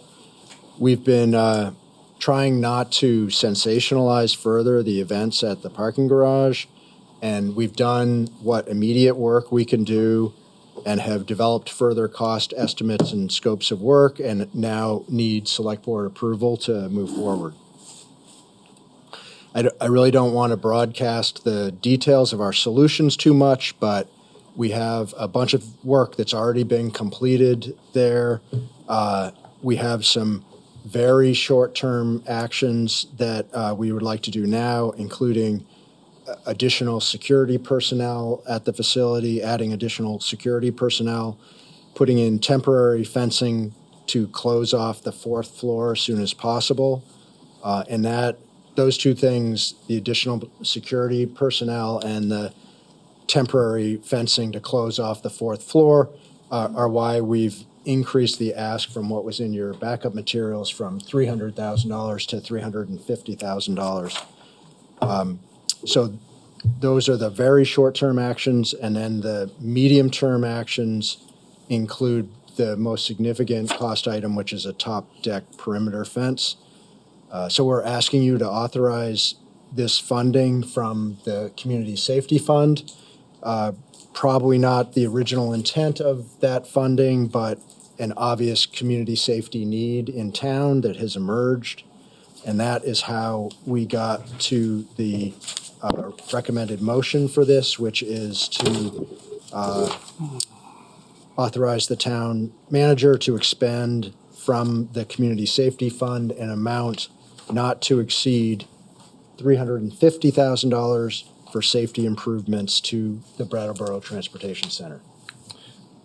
Great. Thank you very much, John, for that presentation. Board, can I get a motion so that we can? I'll motion. Oh, Peter is going to do all the motions. All right, go ahead. I'll motion to authorize the town manager to expend from the Community Safety Fund an amount not to exceed $350,000 for the safety improvements to the Brattleboro Transportation Center. Great. Thank you very much, Peter. All right, board members, questions and comments on the proposal from the town manager?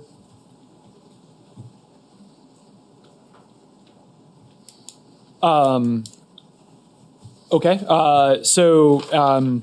John, obviously you didn't go into too much detail on this, on the specific improvements. I did want to just clarify that the work in progress item that was in the memorandum, the blue light phone, that is now no longer a work in progress and is now a system that's installed? Yes, that's been completed. It's now installed and operable. Yeah. Okay. And then, and so the additional work would go towards temporary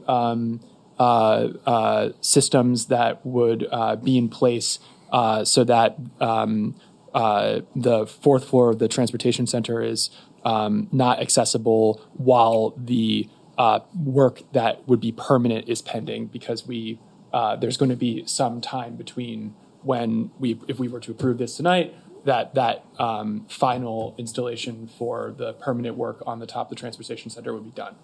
Do I understand that correctly? Yes. Okay. Yes, we will move forward with all of those projects right away as soon as you authorize this, and then we will have the interim measures until we have temporary fencing and then the permanent. Yep. So. Okay. I think in that case, I'll open up to the public and see if the board has any other questions. Yep.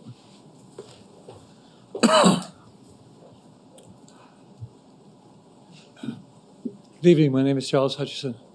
Well, first of all, I would like to commend and thank the town manager and members of this board, and I'm sure members of other town departments who have collaborated on this proposal, for bringing such a comprehensive and complete proposal for you to vote on tonight in a relatively short space of time. 16 days ago, I was here, Ms. O'Connor asked you to bring this matter to the board, and you've done it in spades. You're not just here, but you're here with a funded, well thought out, well detailed plan, which I've read the details in the materials for this meeting, and to my non-experienced eye, they look pretty good. What I was going to say, and I've spoken to a number of the members of the board about this in the interim, was what about the short term? And it sounds like that message has got through loud and clear, because, as we all know, there is no timeline here about when the next tragedy could happen. Closing off the entire top floor sounds fabulous. I was going to suggest other things, but I think if that can be done quickly, I would ask the chairman to entertain a motion that this be included specifically, that the timeline be specifically included in this motion. That on Monday morning, the relevant town departments will be up there starting this work, so that there'll be absolutely no delay. And it sounds like you've made provision for the funding for that. I would just point out that there is still vulnerability in the short term on other places of the building, in the floors below. I hope they will also look for solutions to that at the same time. But my main message is I am gratified. This is responsive town government at its best. We asked for something, and you've taken it seriously, and you've done what needs to be done. You're going to do what needs to be done. I don't know about the timeline of the project. Perhaps it doesn't matter. If there's a robust temporary measure, then whether the final installation takes a little longer perhaps isn't so important. But I have heard very optimistic estimates of how long that will take. I'm a little skeptical. I think, when was a municipal project for $250,000 ever completed in 3 weeks? I don't think that's ever happened, but perhaps it will, and that'll be great. But the most vital thing from my point of view today is that there be a temporary blockage. And I hope, maybe, I don't know if the extra staff can be there this weekend as well. We just don't know when the next person is going to step into that building with intent to self-harm. Thank you. I think that's all I need to say, but I am very gratified that the board has taken this seriously, and I urge you to vote in favor. Thank you. Thank you very much. And I think to just address that one thing, John, if the board were to approve this tonight, would we have town staff working on it tomorrow? Yes. So not even Monday. Tomorrow we will start this work. And I know a lot of this work has been already started. And thank you. I'll look to other, I've got a hand up in Zoom.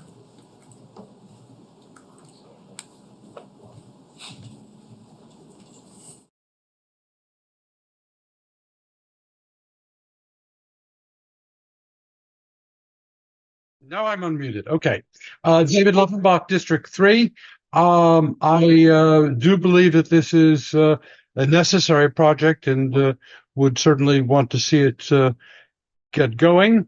However, while I have, it's fair to say, some reservations about the community safety report, and as Mr. Potter has acknowledged, this project or series of projects does not align with the concerns and the recommendations of the Community Safety Committee. And I just would like that said. Thank you. David? Yeah, I totally agree. And it's not ideal. I think that what will occur here is the use of this funding for this project will mean that as the board and the community move forward with community safety, it is more likely that projects and opportunities that come from that work are going to likely be menu options in new select board budget discussions. And it was my hope originally that this fund would be accessible for those considerations prior to the budget discussion as a set aside.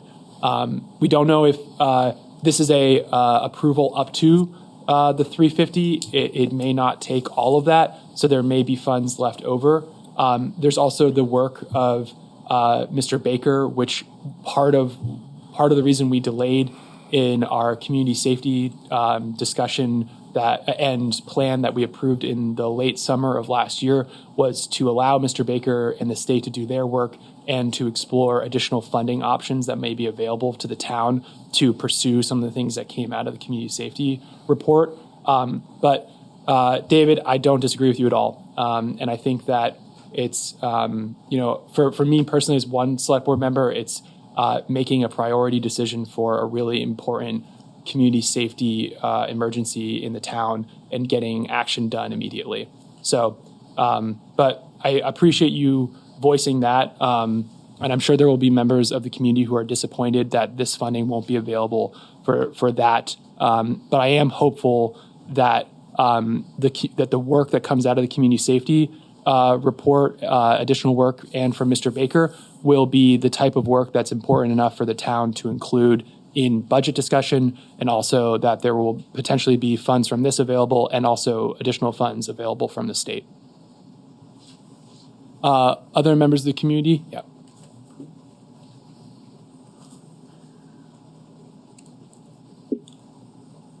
Hi, Kate O'Connor. I just have a couple of questions about the timing of the permanent fencing solution. And I know you can't give us the day, the hour, the minute, and the second. But do you know, like, roughly how long it's going to take? Is this like in 2 weeks it'll be done, 2 months, 2 years? You know what I mean? That would be my first question. If you can give us.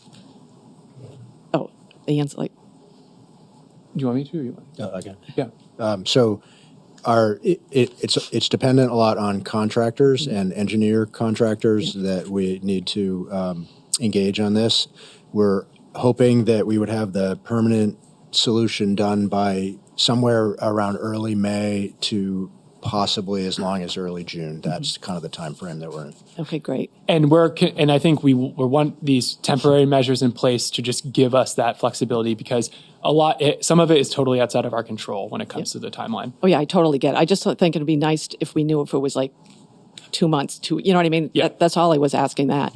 And I'm sure you folks have done your research, so I'm sorry to ask these questions, but are there certain, like the fencing itself, are you doing like standard, I know there are parking lot fence standards. What kind of? Yeah. I think, so for that, if it's okay with you, Kate, because I think it's a very fair question, if you want to come and speak with the town manager about it to get more details, I think that's the kind of thing that we're trying to not get into too much detail about. Okay. But let's just say, generally speaking, we're 100%, we're not just putting up a normal fence. Well, that's what I was asking. We're looking, the implementation is for, the purpose, it's for a purpose. Yeah, well, I was asking too. And is it DPW putting it up, or is it a contractor? I believe it's going to be out of a contractor. Okay, and it doesn't have to go out for bid. I'm asking these questions just to figure out, like, is there something stumbling block along the way? It doesn't have to go out for bid. Okay. I guess I'll look to John on that last one. I think we will do an emergency type procurement. Bob, maybe you could help me with that. We'll look at that, but I believe so far we've been operating on it being emergency nature of it. So. Okay. And I'm not asking this to trap anybody. I just sort of like, if we all know it might be 6 months or a year. It's a emergency procurement. We already have the people we're going to work with. Okay. It's much more about availability of material and resources with the supply chain. I totally get that. It's just more like, I think if we know, there will be less wondering. Yeah. That's all I'm asking for. Yeah. Okay. Thank you. Yeah. Thank you, Kate. I see Tara. Evening. I want to commend you for acting so quickly also on something that was needed and asked for in the previous select board meeting by some folks who were present. And I also was timing for me just raises an issue because this unusual meeting on a Thursday wasn't on people's radars from folks I know about the fact that this money is coming from the community safety review fund. And yes, this is certainly a safety issue. However, as one of the previous speakers mentioned, it is not aligned with the recommendations and the intentions with that money was put aside for.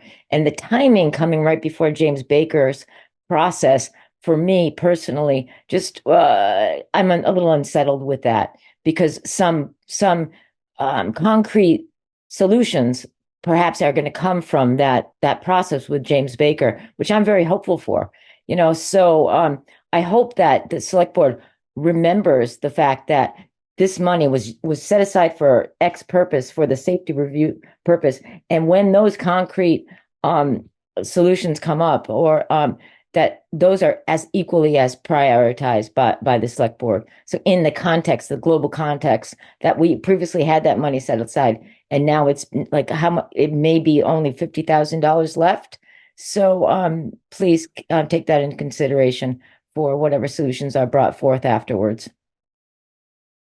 Absolutely, and fearing repeating myself, which I don't want to do, I hear that and I echo that concern. I think the only thing I want to just say is, as far as any kind of timing with either the select board meeting or anything like that, we had the meeting tonight on Thursday because of the school vote that was happening on Tuesday, and we really didn't want there to be a conflict of people having to go to two separate meetings. That's the only reason why the meeting's on Thursday tonight. And as far as the timing with utilizing this, it's because we're trying to act as quickly as we possibly can to address this emergency safety concern. That's really what it is. Daniel? Thanks, Ian. Yeah, I just want to kind of jump on with that. John, perhaps you could speak to what other funding options were and what kind of timelines we would have been looking at with those. We reached out to the state, and we've also been reaching out to the feds, and the timing. We were informed today that there won't be any state funding available for a capital project like this. We think that there could have been a potential federal source, but that would take months and months, maybe a year. So the reason we're here tonight and asking to use this fund is because we wanted to move forward quickly on these projects. Great, and I appreciate that, and I support it. And Tara, I went through that process as well, and I'm going to be on the board this next year. One of the board's goals in the last year has been to find a path forward on community safety. That was something that all 5 of us were fully in agreement on, and 4 of us are going to be on the board a week from now, and so I'm sure that we will all feel that it's really important to make progress on that, and we do feel confident that the work that's happening with Jim Baker is going to yield actionable steps that build on the work of the Community Safety Review, along with, hopefully, state resources. Other board members? And then I'll just go so far as to, echo Daniel's sentiments on that.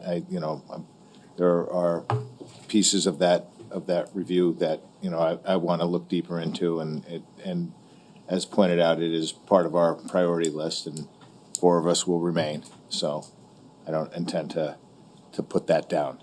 Yeah. Okay, I look back to members of the public. Yep. Thank you. Thank you. Doug Trump. I want to commend you, well, first of all, to express my orientation that this is, by definition, an emergency situation. It's a situation that involves life and death, which is pretty much, in my mind, a definition of what's an emergency. If we look at the last weeks and the last months, I think the evidence is plain that this is a ticking situation, and I commend the addressing of the idea of an immediate action, and I wanted to ask. The idea of security personnel was mentioned, and if might someone be able to address a delineation, some kind of clarification of what that might involve? Would that be within range? Well, no, I don't know. Okay. We're not going to get into detail out in the public about this. Again, it's because we're just trying to not identify any kind of vulnerabilities or anything like that. Right. But I hope you can appreciate the sensitivity to it. It's not because we're trying to. No. I don't. Definitely. I'm not taking that away. Yep, and you can definitely speak to the town manager about Sure. it individually, and we can give you the detail if Surely, you need. surely. The my concern is in the immediacy of the situation, and the interdiction of the situation. In terms of the temporary fencing to close off access, that's being talked about as being tomorrow morning to start being worked on, that was mentioned? Yes. Okay. Thank you all. Thank you for your attention. We are relying on contractors for all this work, so we will be ordering everything right away. Yeah. Yep. So all the work is going to start tomorrow. Just in case you couldn't hear John, we're relying on contractors for all of this stuff. So we are getting it all ordered tomorrow with the funding, and we'll make sure that the town manager is available to provide people with updates that they have on specifics. And I'll leave it to the new board how they want to handle updating as the progress of the work is done. I don't really know what they'll do, but I imagine they'll all be available to speak to about this as the work continues. Other members of the community wish to speak on it? Members of the board?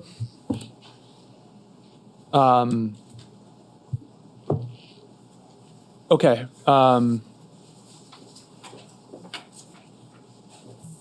Just trying to find the motion. Oh, here we go. Okay, board. Yeah, and actually, I want to just personally say I appreciate the community's ability to talk about this really difficult issue in a way that's respectful, and it's just like another thing that reverberates through this community, the pain, and it's hard to talk about. So I'm grateful to everyone coming here tonight and talking to the board about it. And I'm glad that we were able to get this work going as quickly as we are able to. And I hope that the board will continue this work as the months go and we get this done. Okay. So the motion before the board is to authorize the town manager to expend the community safety fund an amount not to exceed $350,000 for safety improvements to the Brattleboro Transportation Center.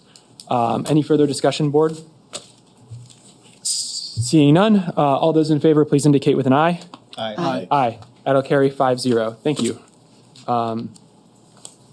Okay, so we're going to move on to agenda item 8E, which is the revolving loan fund in 4 subparts. And I believe I'm going to hand this right over to Patrick to give us a brief presentation. Thank you very much. Yes. So the title of this evening's piece is Revolving Loan Fund Matters, plural. As you point out, there are 4 separate and distinct items asked of the board this evening, all of which relate to the revolving loan fund. The first one involves the annual request from BDCC and SeVEDS. As the board will recall, each year that organization or organizations comes to a select board meeting and makes a request, which is a per capita request for funding. And as has been our tradition, they ask for a article to be placed on the warning for representative town meeting. Last year in November, the board met with them and agreed and moved forward. But as the board got to January and prepared the warning for representative town meeting, it was decided that we should no longer place those particular articles on the warning, primarily because the board had the authority to take action on those items on their own authority. And so the warning went forth without what had been a fairly traditional article. That leaves BDCC and SeVEDS without any particular funding. And so the first request of the board is to authorize a disbursement in the amount of $36,147 from the revolving loan fund as a contribution to BDCC and SeVEDS for their routine and annual economic development efforts. Patrick, if it would be agreeable to you, I think maybe we take them one at a time. Okay. Or does that work for you? Works for me. So let's take a motion on that first one. Liz. I move to authorize the disbursement of $36,147 from the town's revolving loan fund for the annual contribution for the economic development efforts of BDCC SeVEDS. Great. Board, questions, comments on the first motion? Yeah, I think Daniel had his hand up first. I don't, but anyway. Oh, really? It's fine, I'll go. Okay. It occurred to me as Patrick was describing this, this is fun, right? Yeah. That the request from SeVEDS is to place an item on the warning, and I know that they do that in all of the towns in our region. And I was like, oh yeah, that's why they ask us to do it, because every other town, that's really the only mechanism through which to get these funds. Whereas here we have this revolving loan fund that is under the select board's purview, and we do make grants and loans from it throughout the year without going to town meeting. And so I guess it just kind of occurred to me that yes, it's totally a kosher thing, and now by me saying it, everyone will be like, oh, it's definitely not. So sorry, town meeting. Wow, things are going from bad to worse here. At the informational session, there were some folks that were like, well, you took this off the warning and that doesn't seem appropriate. I can kind of understand where people are coming from because they've been used to seeing this item discussed at the meeting, but it is entirely within our purview. And, our meetings are not mysteries. They occur on a pretty regular basis with warned agendas, and people can come. And if, I guess, maybe in the next couple of minutes, people will say you absolutely shouldn't do this, and maybe it'll change people's minds. But in the next cycle, folks will know that if they have opinions about whether BDCC and SeVEDS should get this funding, that the select board meeting will be the place to voice those opinions, not town meeting. Liz? That's super long-winded, sorry. I think the most important factor to me in using the revolving loan fund for economic development is the fact that we're taking this money away from using taxpayer dollars. This is previously dispersed federal money to the town of Brattleboro for one of the purposes is explicitly for economic development. And I think it's a great benefit for the town that all of these monies that we're discussing tonight are no longer being paid for by the Brattleboro taxpayers. Great. Thank you, Liz. Other board members? Yeah, I think for me, personally, it kind of just feels like having this money come out of the correct place. So like the revolving loan fund, we've talked about at length with moving the UDAG money into it, that we talked a lot about what the purpose of the revolving loan fund is. And it seems that this is exactly the type of thing that we should be paying out of the revolving loan fund for. So I guess I hear RTM members' concern there. And I guess what I feel like the discussion can move from pulling it out of the general fund to a discussion at a select board meeting about the board every year allocating funds from the revolving loan fund, which is something that the board has to vote on and members of the public have an opportunity to speak on and can voice their agreement or opposition to. And it's something that they'll have to approve every year anyways. So, yeah.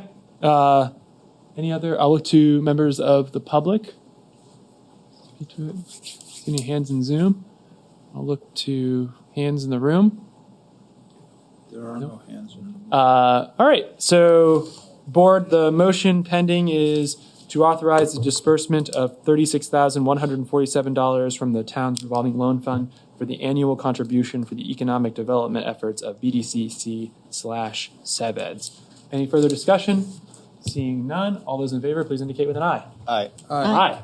Now carry 5-0. I'll turn it back over to the assistant town manager. All right. So action number 2 being requested this evening is to reserve $500,000 from the revolving loan fund for a to-be-developed program of loans or grants for the creation and rehabilitation of affordable and middle-income housing. As the board will recall, through the last couple of months throughout the budget process, a number of special projects were identified. Some of those projects will be funded by the transfer that was approved earlier this evening out of the general fund and over to the capital projects fund. But some of them, particularly the housing-related initiatives, were more germane to the revolving loan fund. And so what is being asked of the board with this particular action is to essentially reserve $500,000 for a program that the planning department is working on developing and will bring forward to you at a later date. Thank you very much, Patrick. Board members, questions or comments? Oh, actually, let's have a motion first. Liz. Oh, well, I'll say the motion and then I'll speak to it. I move to reserve $500,000 within the revolving loan fund for a to-be-developed program that will loan grant funds for the creation and rehabilitation of affordable and middle-income housing. Again, throughout the budget process and the surveys of how to spend the ARPA money, these matters for housing came up. And again, I think it's a much better solution to use revolving loan funds because it is not taxpayer dollars. It's also not use of the ARPA funds, which allowed us to suggest other items for the ARPA money, and that this is properly directed to the revolving loan fund because there's only two items that can be used for the revolving loan fund. It's economic development and housing. Great. Thank you, Liz. Daniel. Ian, thank you. Oh man, I'm feeling super defensive with all of these things. So like in the town meeting finance committee report, we were criticized for some of our ARPA processes and decision making. And I think that this work here answers that criticism, frankly. In one of the ARPA surveys, a high-ranked thing was investing $250,000 in a fund for the creation and rehabilitation of affordable and middle-income housing. And here we are putting $500,000 towards that from the UDAG money that we specifically earmarked for this purpose. So, yay, defensiveness. There you go. But I think it's really great. Thank you so much, Sue, and your team, and I look forward to seeing what we will do with this. Thank you, Daniel. Other board members? Franz. Thank you, Ian. So the proposal is to take $500,000 in a fund that is already designated for housing and economic development and to put it into a sub-fund that is dedicated to some future unknown housing-related initiative. So I'm not really clear on what the purpose of this is. This money is already in a fund for that purpose. And, we're asking to say, okay, well, we will spend this on something that we don't know what it is because it's still under development. So to me, the proposal doesn't do much of anything, really. The money is already in a fund for that specific purpose. I'm not against using this money for a great housing project proposal that will come from the planning department. But I don't see why we're doing this now. The money's already in a fund for that purpose. And it just seems like an unnecessary step for us to take with little downside, but to me, no visible upside. JP? So the reason we brought this to you was to close the loop on your budget discussions because these were two items that were very high in desire by on the surveys that you had. If you look at the fourth item that Patrick's going to describe in a minute, you can see where in the past the board has set aside funding for certain purposes, and sometimes we've used that and sometimes we haven't used all of it. In fact, this fourth item is to return some of that to general use. But what this $500,000 motion is about is when different external parties see what might be available for use on different housing projects, this would be more of a separate thing. This would be a separate area for kind of the more smaller projects, not a big development project, for example, which might come to the board. If you ever wanted to release some of this funding back into a big project that you were excited about, you could certainly do that. But this is kind of saying, look, we have this need. We know this need's been expressed in the community about having funds available for ADU conversions or improving apartments and that kind of thing for maybe smaller properties. This is potential use for this money to set it aside and make sure it's always there to do that program once the planning department is ready to move forward with it. Other board members? Thank you. Yep. So for me, Sue, one of the things that I've learned on the board is setting aside money that's kind of vaguely going to be for something and then not determining what it's going to be for a long time can be really detrimental. So how long is it going to take for planning to come back to the board with a plan for how these funds can be allocated for either loans or grants? Yeah, so I don't have a firm answer for that. We've been looking into housing trust funds. Several communities in Vermont run them. Some are managed by banks, some are done by towns.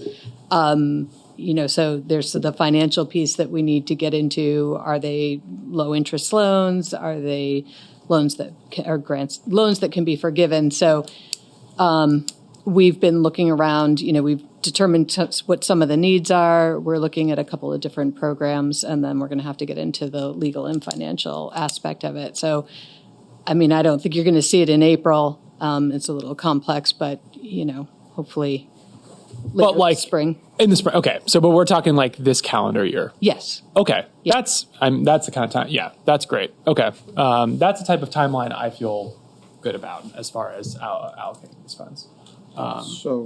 Franz. I think this cart is in front of the horse. When you've got the proposal, be happy to look at it, probably support it. But I just don't see that there's any reason that we need to do this now other than, some virtue signaling to the public. Maybe that's a good enough reason. But, I just think when we've got a proposal, let's talk about the proposal and funding it. That would be my approach. Liz? Oh, come on. Well, I just wanted to say that I think it's important to do what we said we were going to do with regard to, taking this item out of the ARPA funding and putting it into the revolving loan fund, that we do actually put it where we said we were going to put it so that that task is complete. And the planning can commence, but we'll have done our budget assignment. Daniel. What one might call virtue signaling, another one might call fulfilling a promise. So we said we would do this, and we're doing it. I'm appreciating all the quotable moments from my last select board meeting. Yeah. Franz, I hope you'll give me one more 4-1 vote for my last board meeting. Did you want to speak again? Not really. I've said what I have to say. Okay. Look to the members of the public.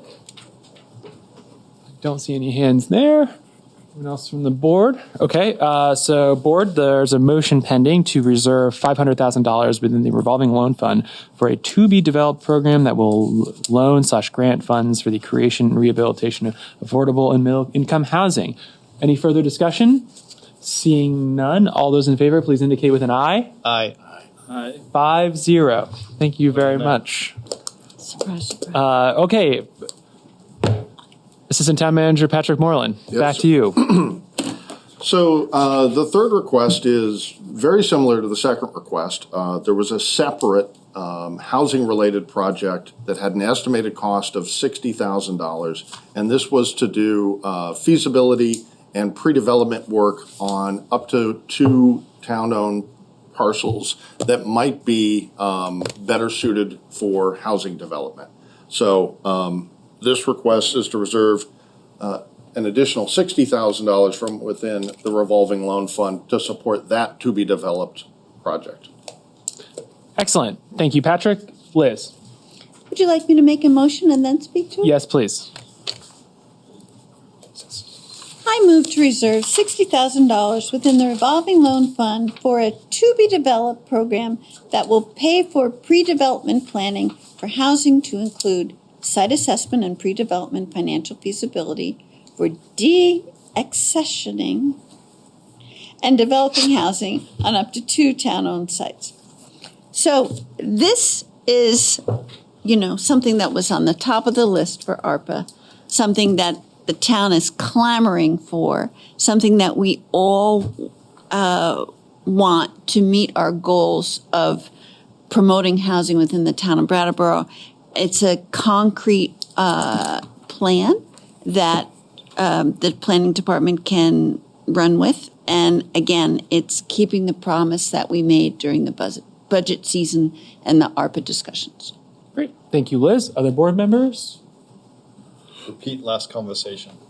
Not at all. Did you say there's a concrete plan here? There were She did say that. specific. She did say I did. Whether there I said is there were sites identified. And that's why I'm going to vote in favor of this, because there's an actual plan. You voted in favor of the last one. He just didn't want the reformer quote about how he voted against affordable housing in Brattleboro. Sue, if I can interrogate you for a moment, the purpose of this is to essentially have lower financial barrier for developers to come in if they were looking at one of these sites, and kind of it's not ready for it necessarily, but this is work that they would need to do, and we're doing it ahead of time to promote potential interest. Correct. Great, thank you. Other board members? Seeing none, all right.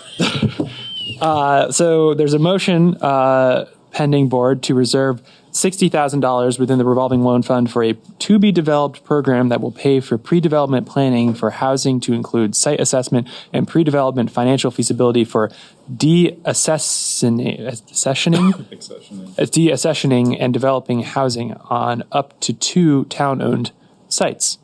All those in favor, please indicate with an aye. Aye. Aye. That will carry 5-0. All right, so back to Patrick. Yes, sir. So the final request this evening is to return the sum of $28,011.74 made up of previously reserved funds back into the revolving loan fund for general use.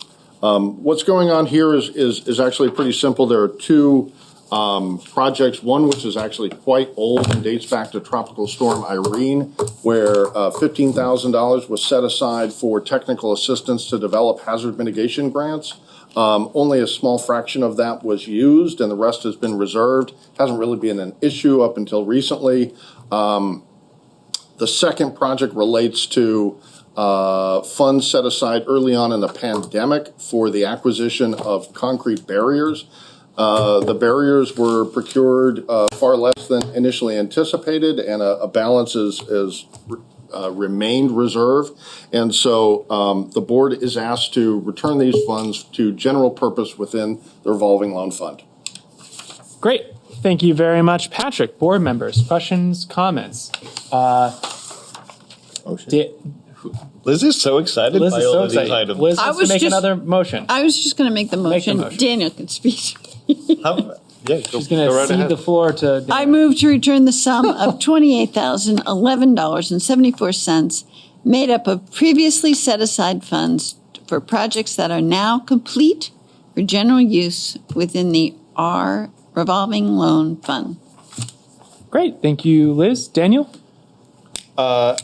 Yes, I'm in favor of this. Why wouldn't I be? That's crazy. But it made me think that, could we have a clearer process for annually checking in on funds that have been reserved and, deciding whether they should remain reserved? Yeah, I think we could do that. I believe these are addressed in the quarterly financial report, but so they are, but not in such a way that we're like, I was involved in the Jersey barrier discussion, but I don't remember that was years there was ago. Money that was left over that we didn't spend. So somebody could be bringing that up more explicitly. It's a good point. Peter thinks it's a good point. Thank you. Daniel has a good point. He does. Other board members? Patrick, off the top of your head, how much funding is sequestered away in different sub revolving loan fund? Figure. Unfortunately, I'm unable to answer that, but it is answered in depth in the quarterly financial report. I'm looking at the quarterly. Okay, but there are yeah. Okay, Daniel. But it isn't. Because what we see is the total amount of funds available in the revolving loan fund, but I did not know that within. So actually, I did not know whether that number included funds that were reserved for some other purpose, or is just the total amount of money available. Which is it? Yes. So. I honestly, I know there are two different documents that are included in the quarterly financial report, one of which would indicate the existence of reserved funds for within the general section of the revolving loan fund. There are also some funds reserved For example, within the Small Business Assistance Program, as is a component piece of the revolving loan fund, I think it would be better to have Finance Director Kim Frost perhaps walk the board through that at the next time she's delivering the financial report. That would be great. That would be great. Other Ian, you can watch from home. Yeah. Or you can come in. Other board members, questions or comments? I'll look to members of the public. I don't see any hands in the room, and I don't see any hands in Zoom. All right, board. So there is a pending motion to return the sum of $28,011.74 made up of previously set aside funds for projects that are now complete for general use within the revolving loan fund. Board members, all those in favor, please indicate with an aye. Aye. Aye. All right. There's one more motion to be made. I'm going to make the motion. No. What? You may not. No? We're protesting. We will not Point of adjourn. order. Point of order. I'm going to make the final motion. Point of order. Yes, is there? I move that the chair read the department report. It's on the agenda. It's on the agenda right here. 9. Are you actually want me to read the? No, I'm just moving it. Nobody has to support it. And I move that we don't adjourn until we all thank you so much for your presence and your service. Much appreciated. It's been quite a pleasure, and I really look forward to watching all of your continued work on the select board and your good work and representation for the town. It'll be a pleasure to return to just being a resident.